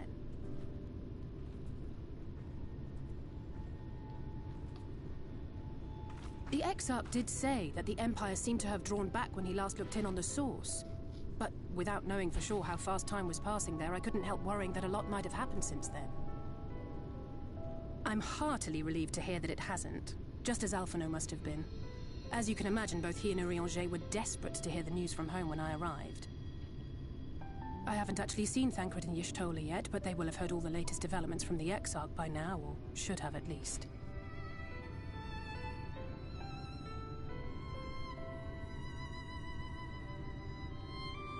When I think of how frantic Tataru and the others must be, I want nothing more than to rush back and reassure them. But we still haven't found a way to reverse the summoning, and even if we had, we couldn't just ignore Urianger's vision. He may use 10 words where 1 would suffice, and they may often obscure as much as they reveal. But on this matter, he was as clear as day. I do not doubt for one moment that he saw what he claims. Nor how difficult it must have been to speak about them. The 8th Umbral Calamity and your death aren't exactly topics for idle conversation. As much as I might want to go home, I don't want to go home to that. We can't allow the rejoining to happen, which means we have to save the First from the Sin Eaters. So you could say we have to save the First first. That great wall of white is a remnant of the Flood. 100 years ago, the balance in the First tipped decisively in favor of light. From that moment, it rose and swelled with each passing day, and then, without warning, it burst forth like water from a broken dam. A colossal wave of pure light, drowning everything in its wake. Only Norvrant was spared. For the most part, living things are composed of ether of various different aspects. But when exposed to such a flood, their etheric harmony is shattered, and their natural form breaks down.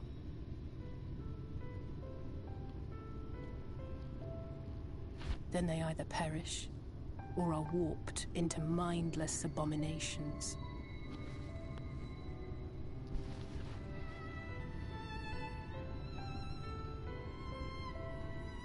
Yes, that's how the Sin Eaters came to be. They were once living creatures, or people, that were caught in the path of the Flood. Once the change is wrought, there is no going back. In that instant, they are gripped by an insatiable appetite for ether, and will happily gorge themselves on any living thing within reach. But even that is not the worst of it. The stronger Sin Eaters can plant light in us, like seeds in soil, corrupting our ether, and triggering the birth of new monstrosities. They are creatures of base instinct, that exist only to feed and to multiply. They feel no pity, know no remorse, and are utterly deaf to reason. Which is why they must be destroyed. Every last one of them.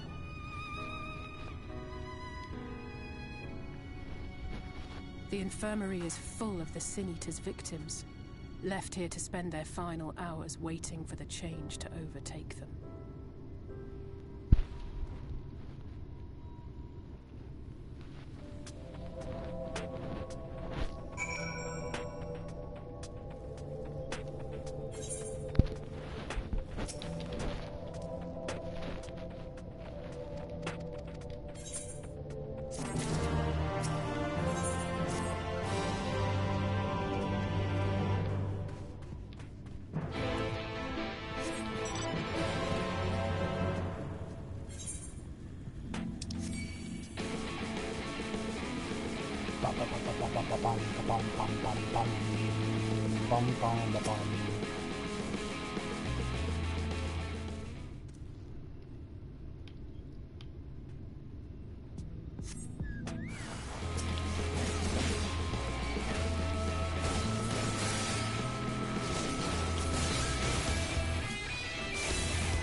Alice tells me you helped out on her patrol.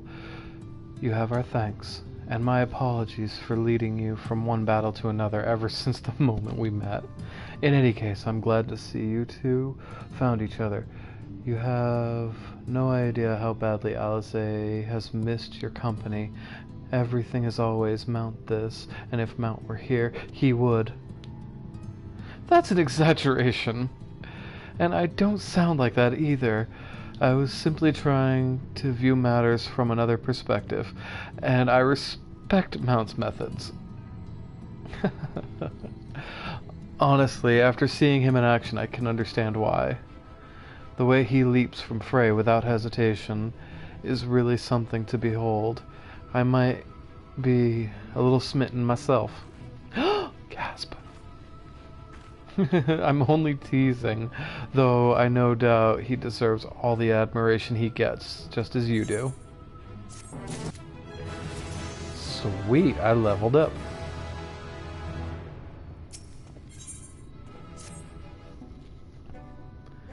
I'd love to say I'd love to lay out a welcome meal, but the duties I put off when I went to the market are still waiting for me. There are 101 things that need doing. I'm sorry, but would you mind waiting here with Alize? What, and twiddle our thumbs while you work yourself to death? Surely there's something we can help with.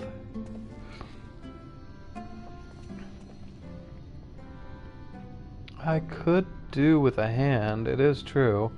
Thank you. You can start by helping me sort out the larder, Alize. While we do that, could you tend to a few of the patients, perhaps? There are 3 in particular that I meant to visit. It's just a matter of saying a few words and seeing that their skin isn't caked in sand. Their names are Ponin, Todden, and Hulric. They may not give much in the way of response, but I promise they'll be pleased to meet someone new.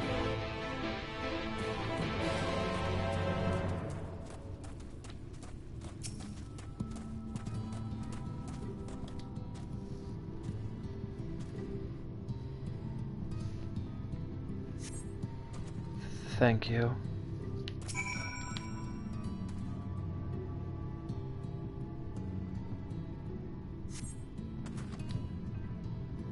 Todd glances up at you blankly, but you notice the tension in his face ease slightly.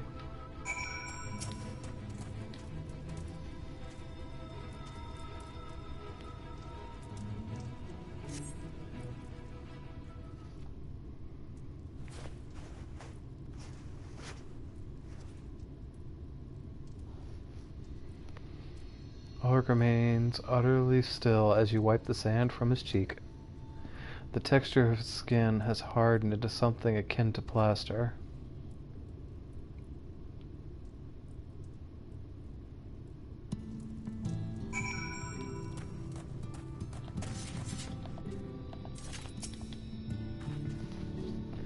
Your work is done then.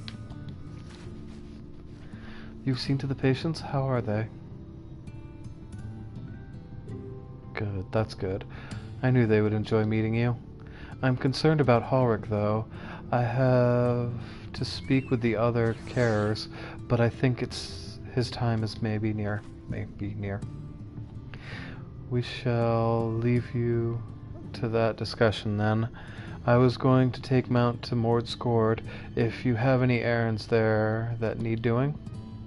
Well, I suppose there's one thing.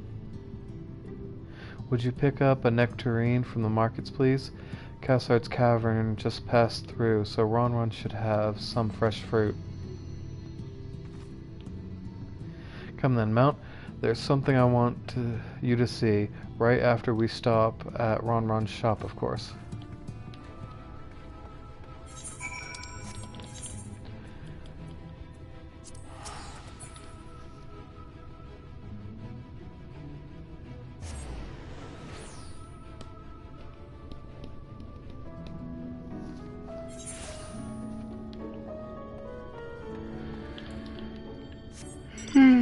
I can't believe the wicked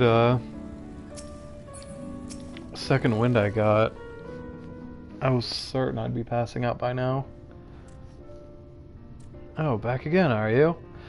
You need another taste of Ron's wares? Heck yes. Actually, we're looking to buy a nectarine. Do you have any in stock? Oh, yes, nectarines, peaches, grapes, fresh juicies. Given how richly you cracked your coin purse with me, I might still owe you food. Here, take this one for free of charge.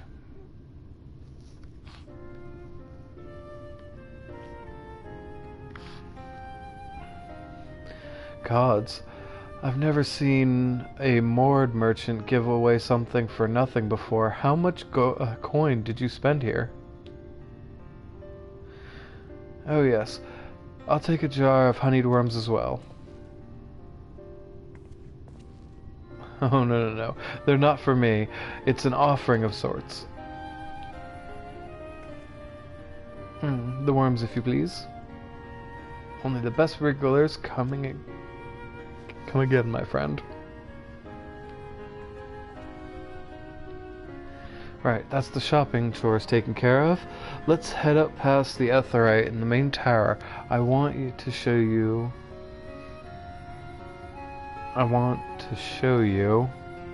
Can you only see... Am I crazy? Was that written wrong? My dyslexia is probably kicking my ass.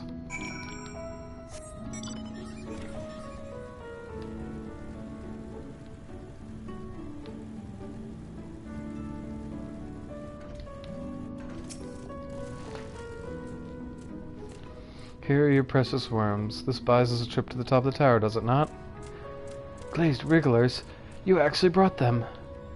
I really shouldn't let you, but just this once. Alright? Only once. Never fail, shall we? I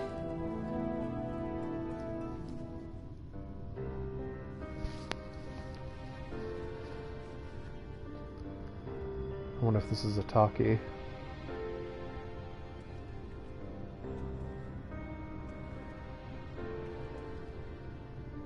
Look, over there, where the wall is broken. Do you see what lies beyond? That's what the land became after the light flooded in. An empty white nothingness. Life cannot exist in such conditions. The primordial light would wreak havoc on the body's etheric balance.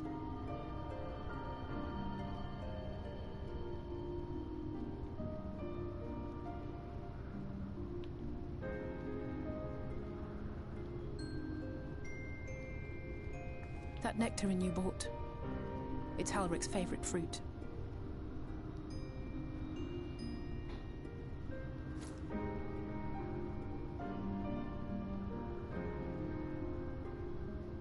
Most of the patients, Halric included, survived the attacks of powerful eaters. But their fate was sealed all the same. The monster's corruption has entered their bodies, and their very essence is being subsumed by light. The twisted state of the world itself just makes matters worse. Under normal circumstances, a person's ether naturally tends to equilibrium. But for these poor souls, the opposite is true. Sooner or later, every single one of them will turn.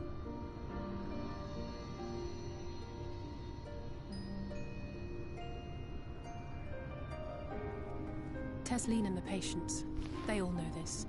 They know what has to be done before the change goes too far, before the eater within takes over. The preferred method is mixing poison into their favorite food. In my time here, I've borne witness to a lot of last meals.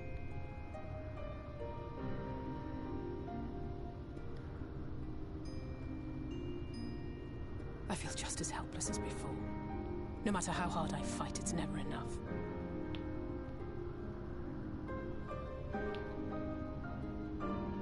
But it's a war I mean to wage, nonetheless. Speaking of wars, do you remember how I made you promise not to leave me and then promptly collapsed? Yep. Well, let's just say I had a few choice words for the Exarch concerning the timing of his summons.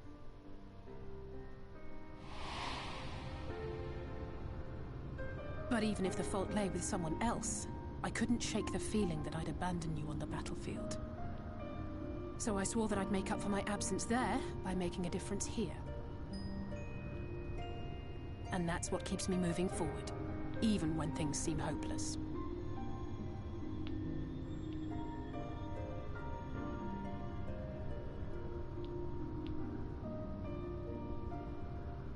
On which note, it's time we headed back.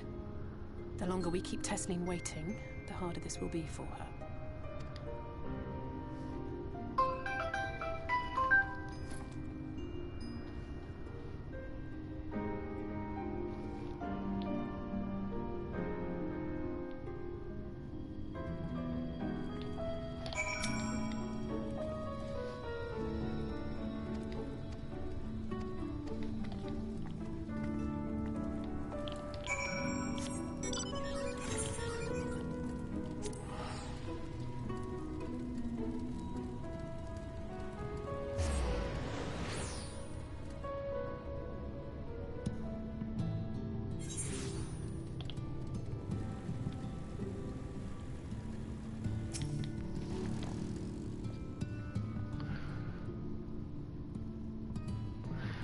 You're back. I hope you had a nice time. Did you manage to find a nectarine?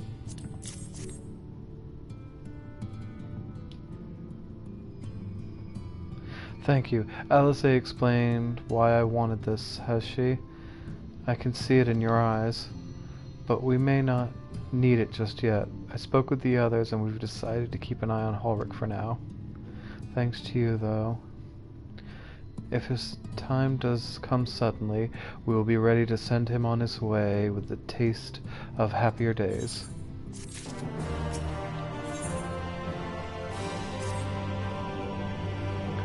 Well, nothing is going to happen for a little while yet, so let's see if we can't lighten the mood. We don't want our gloomy faces worrying the patients. I think it's time we for that welcome meal, don't you? Take a seat, and I'll make us a nice stew.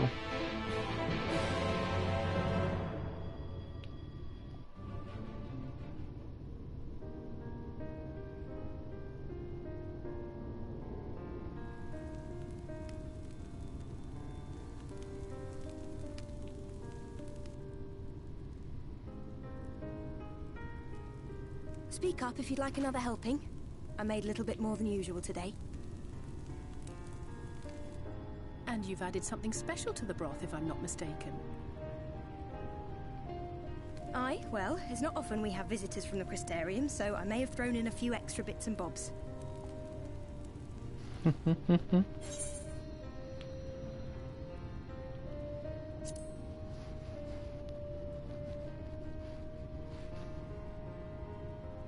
Oh, it's nothing, really. And we do so rarely have guests.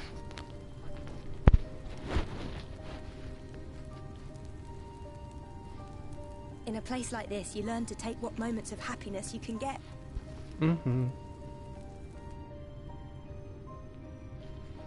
I remember when I first came here with my mother. She was showing the early signs.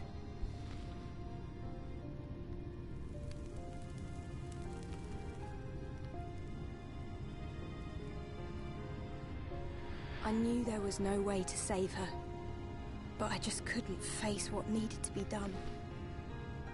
That's the way of it for most people. Why they travel from arms to stay here.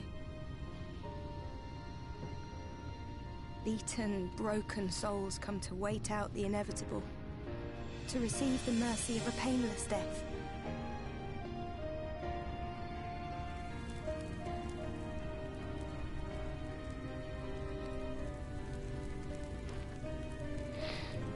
When my mother finally left this world, I was mad with grief, but also thankful that her passing was a peaceful one.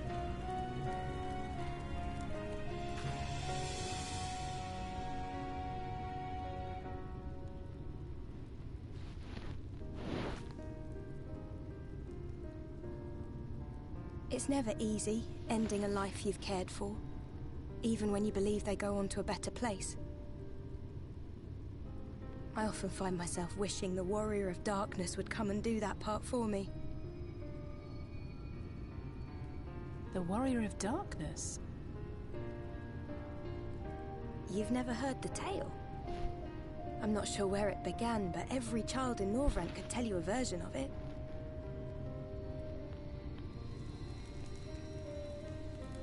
Warrior of Darkness, servant of death, take care of our souls at our dying breath. Let sinners and eaters of sin go with thee, that all may return to the sunless sea. Well, that's the version I was taught anyway. It's just an old bedtime story. He's certainly never deigned to visit us here. Which is a good thing, surely. He sounds rather ominous. Do you think so? I always liked the idea that he treated every soul the same, even the Sin Eaters.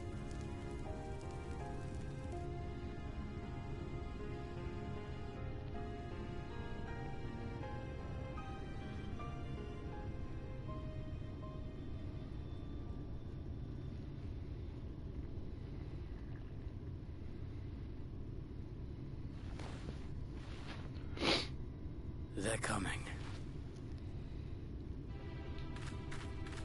Desleen!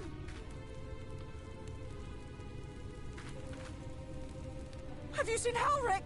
I swear, I only took my eyes off him for a moment.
Any sign of him?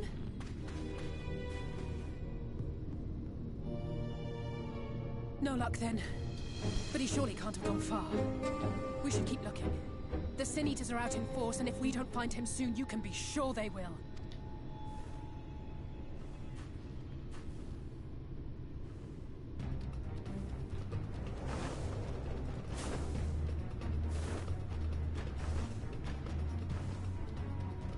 Did you see the size of that thing? It must be one of the nasty ones. Wherever it's going, it can only mean trouble. After it!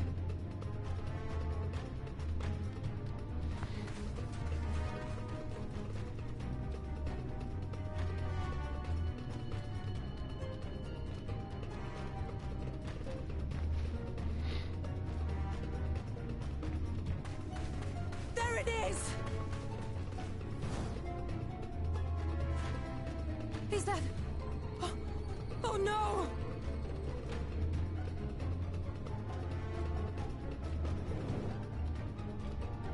Ulrich!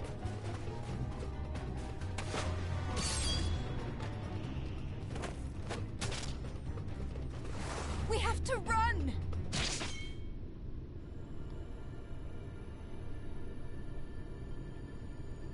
Tessie! No!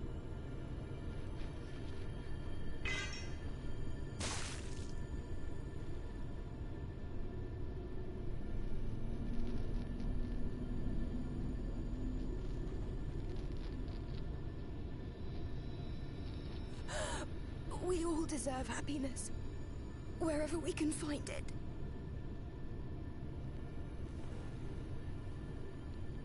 The time left to you is precious. No one should die in pain. Mother, I...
Woof.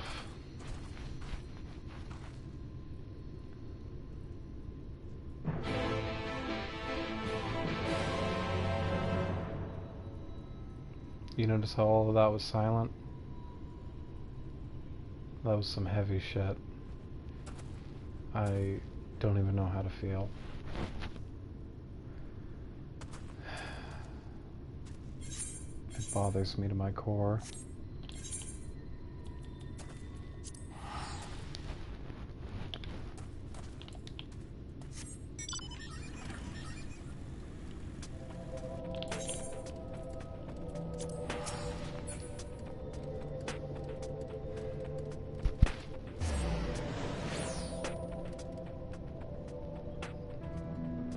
That scene screwed me up the first time I saw it. It was like watching The Walking Dead for the first time. It left me horrified and struck. This game has never had, like, an incredible, deep, moving story. A story that would actually push you to hurt and to care for a character that was just introduced. But they succeeded. They gave her just enough screen time to make her feel important. And without hesitation, they took her away. That scene really sets the tone for this expansion. That you are in a dying world and danger lurks everywhere.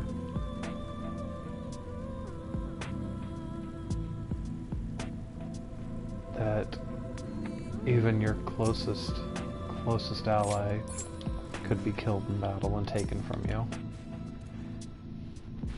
And it stings. And if they're not killed, they're turned. It's like a zombie survival. It's just unnerving, shattering.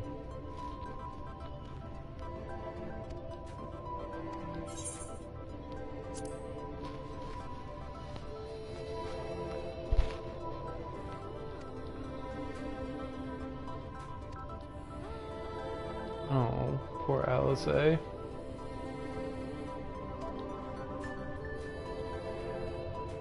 In the story's lore, Alizea spent nearly a year here with Tesleen. So, they were close. And to lose a friend that you spent so much time with, it hurts.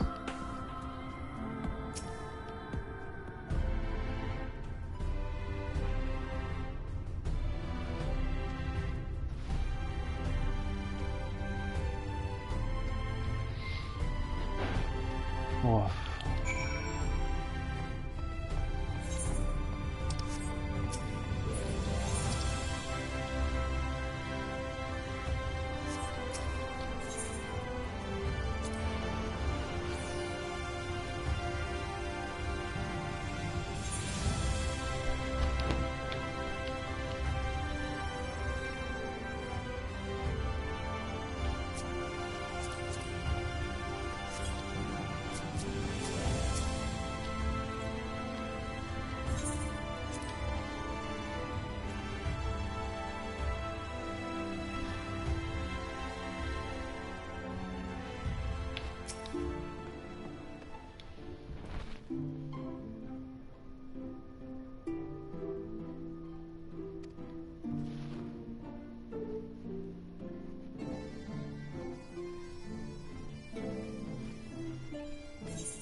And so you return. Have you gained a better understanding of the crisis now faced by the First? Better is not the word I would use. Some lands may have been spared the flood, but the survivors live only to suffer. There seems no end to the horrors inflicted by the Sin-Eaters. Indeed. Those abominations are a calamity in their own right. And I can well imagine how hopeless the task of eradicating them must seem to you. But after countless battles and untold sacrifice, we have identified a potential weakness. Sin-Eaters are drawn to serve the strongest of their kind, a class of creature we call Light Wardens. And from what we have been able to ascertain, only a handful of these entities exist.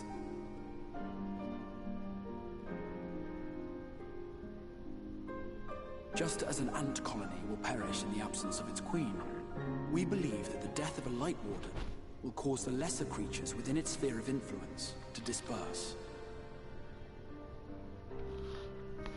I have a feeling Yulmore might have something to say about any concerted action we take against these monsters. Vorthra's command over the Sin-Eaters is integral to Yulmoran society. In seeming to guarantee his people's safety, it guarantees their obedience. He will not take kindly to us depriving him of such useful allies. Agreed. Thus we will need to occupy or otherwise divert his forces whilst we proceed with the business of eliminating the Wardens.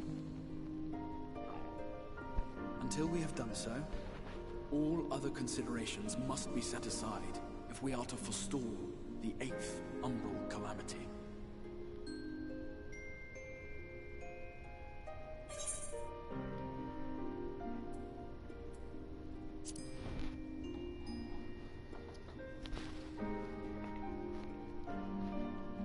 Your uncertainty is understandable, given the circumstances.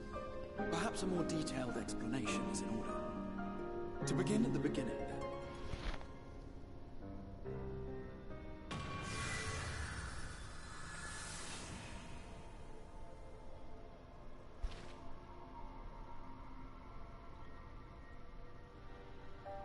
In the ancient past, a single star was divided into 14 worlds. This is the source, your home. These others are the 13 shards, in whose number we find the first. Though physically separate, they retain a connection to each other, and with the source especially. Now, let us assume that a given element in one of the shards attains abnormal ascendancy.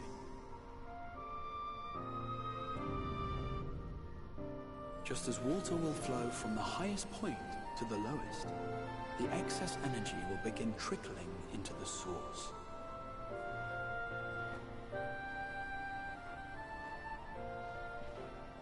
And such an influx of ether will of course exert a palpable influence. If the element in question were fire, then drought and wildfires might ensue. If it were ice, one might expect the weather to turn bitterly cold. As ether continues to pour in, such phenomena will become more and more extreme, until eventually, a single, untimely event triggers a disaster which cracks the barrier dividing the two worlds.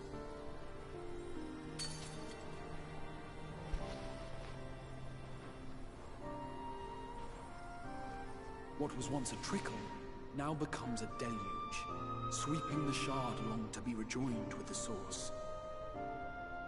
At the same time, the element which held sway in the shard is unleashed in full, its energies amplifying the original disaster to truly catastrophic proportions. An earthquake thus magnified might strike with enough force to shatter continents. A tidal wave might swell to a size capable of drowning entire nations. These devastating events are what we refer to as umbral calamities. 7 times has a calamity befallen the source. 7 times has a shard been absorbed.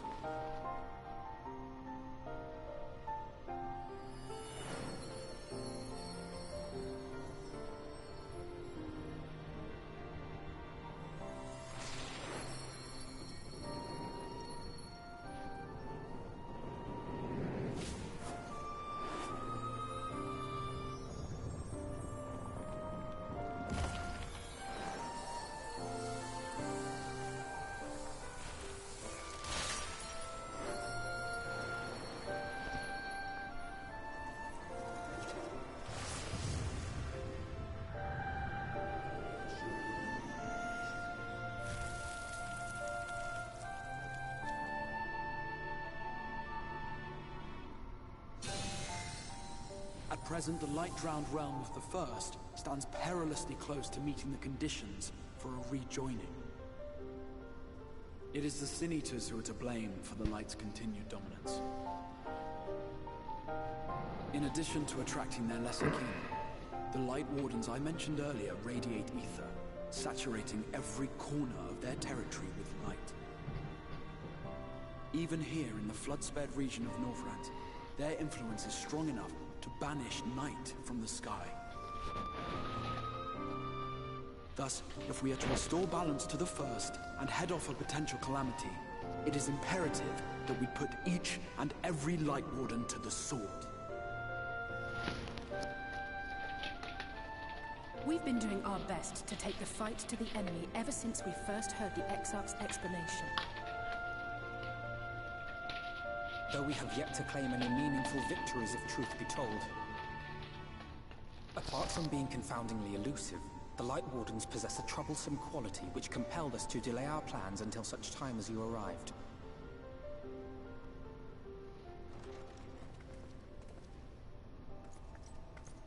Forgive the interruption, my lord, but Hallminster Switch is requesting reinforcements. They say the Sin Eaters are attacking in force, and the village could soon be overrun.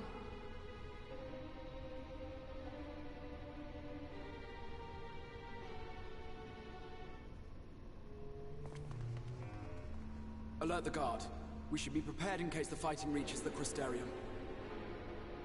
You have command of our forces in the field, Captain, but hold off on entering the town until I arrive. That goes for Alphino and Alize as well. My lord.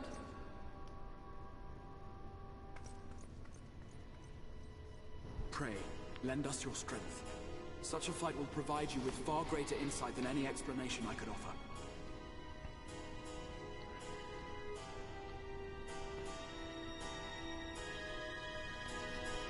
Just stop making me cry, though.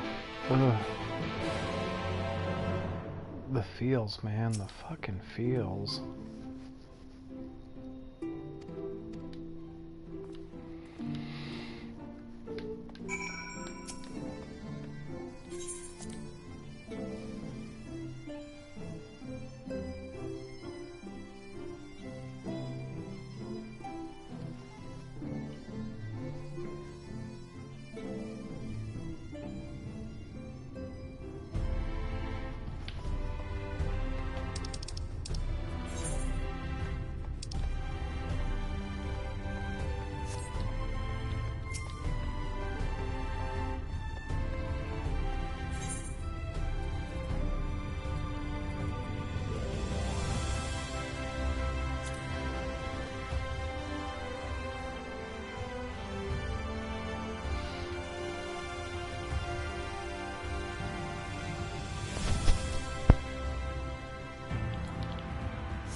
Very well. Leave this to me. Let's give it our all.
It's releasing its ether! Fall back!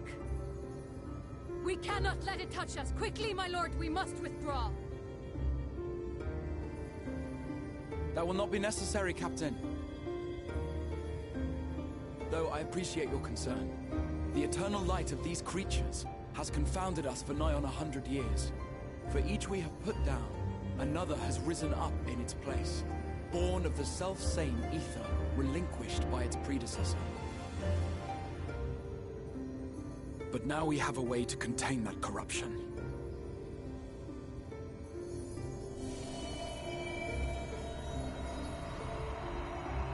The blessing of light, and the hero who wields it now stands before you.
Behold, the monster's power is broken, and the world, twisted by its touch, returns to its rightful form.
What's happening?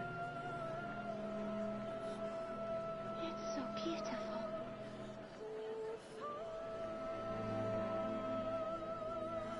The Sunless Sea. The Warrior of Darkness has come.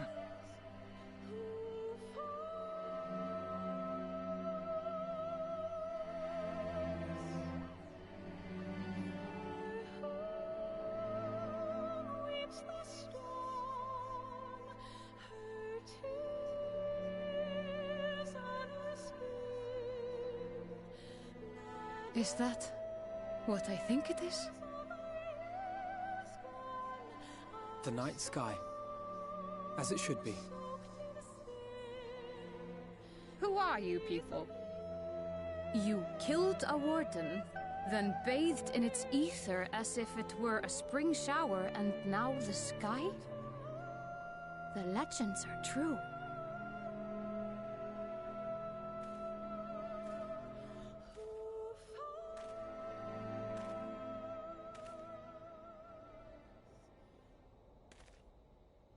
My lord? How many years have I waited for this moment? For the one possessed of her blessing. For you.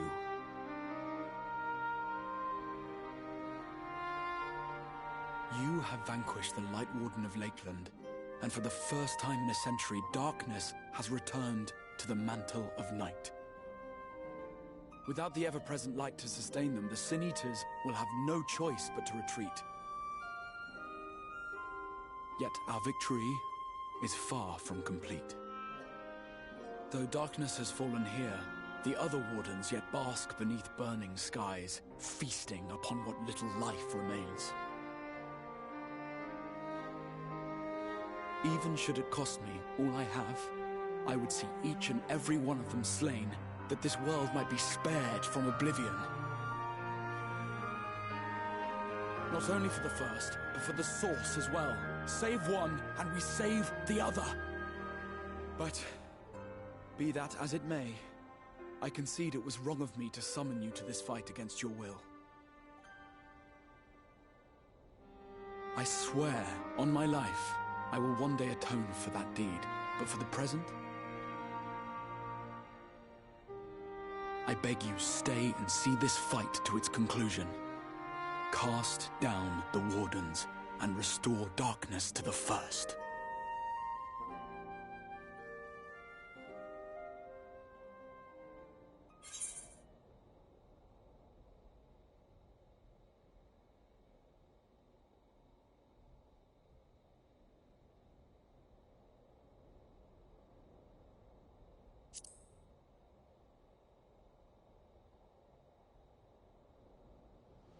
On behalf of the First, I offer you my deepest thanks.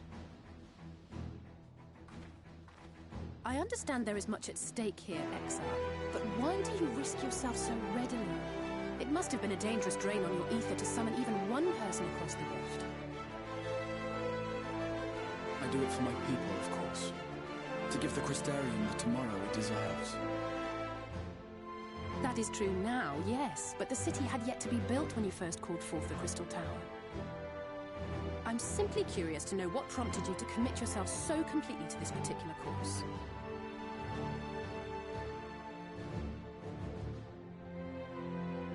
There are things which we can ill afford to lose. And I sensed from the first that I had a part to play in preserving them.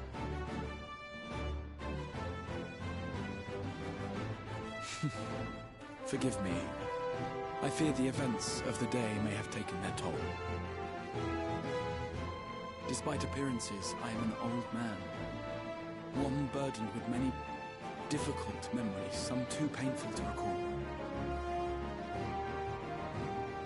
Well then, I'm sorry for pressing you. It's a family favour, I'm afraid. One which has served us well more often than not. Needless to say, we will continue to fight at your side until the last Sin Eater is defeated.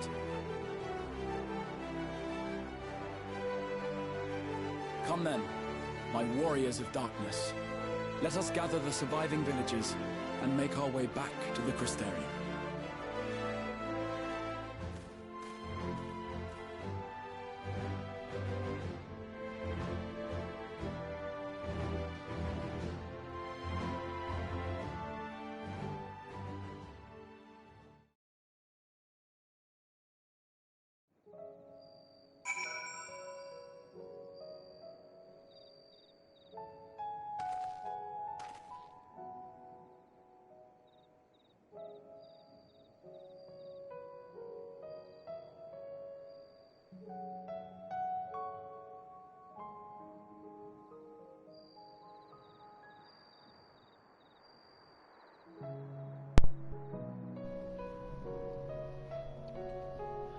Alright, my sweets.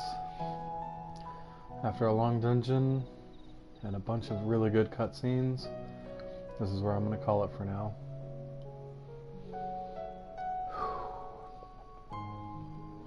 I'll be honest, Tesline's death always fucks me up. It's really impactful. I'm going to take this time to relax, probably get some sleep. And I'll pick back up tomorrow.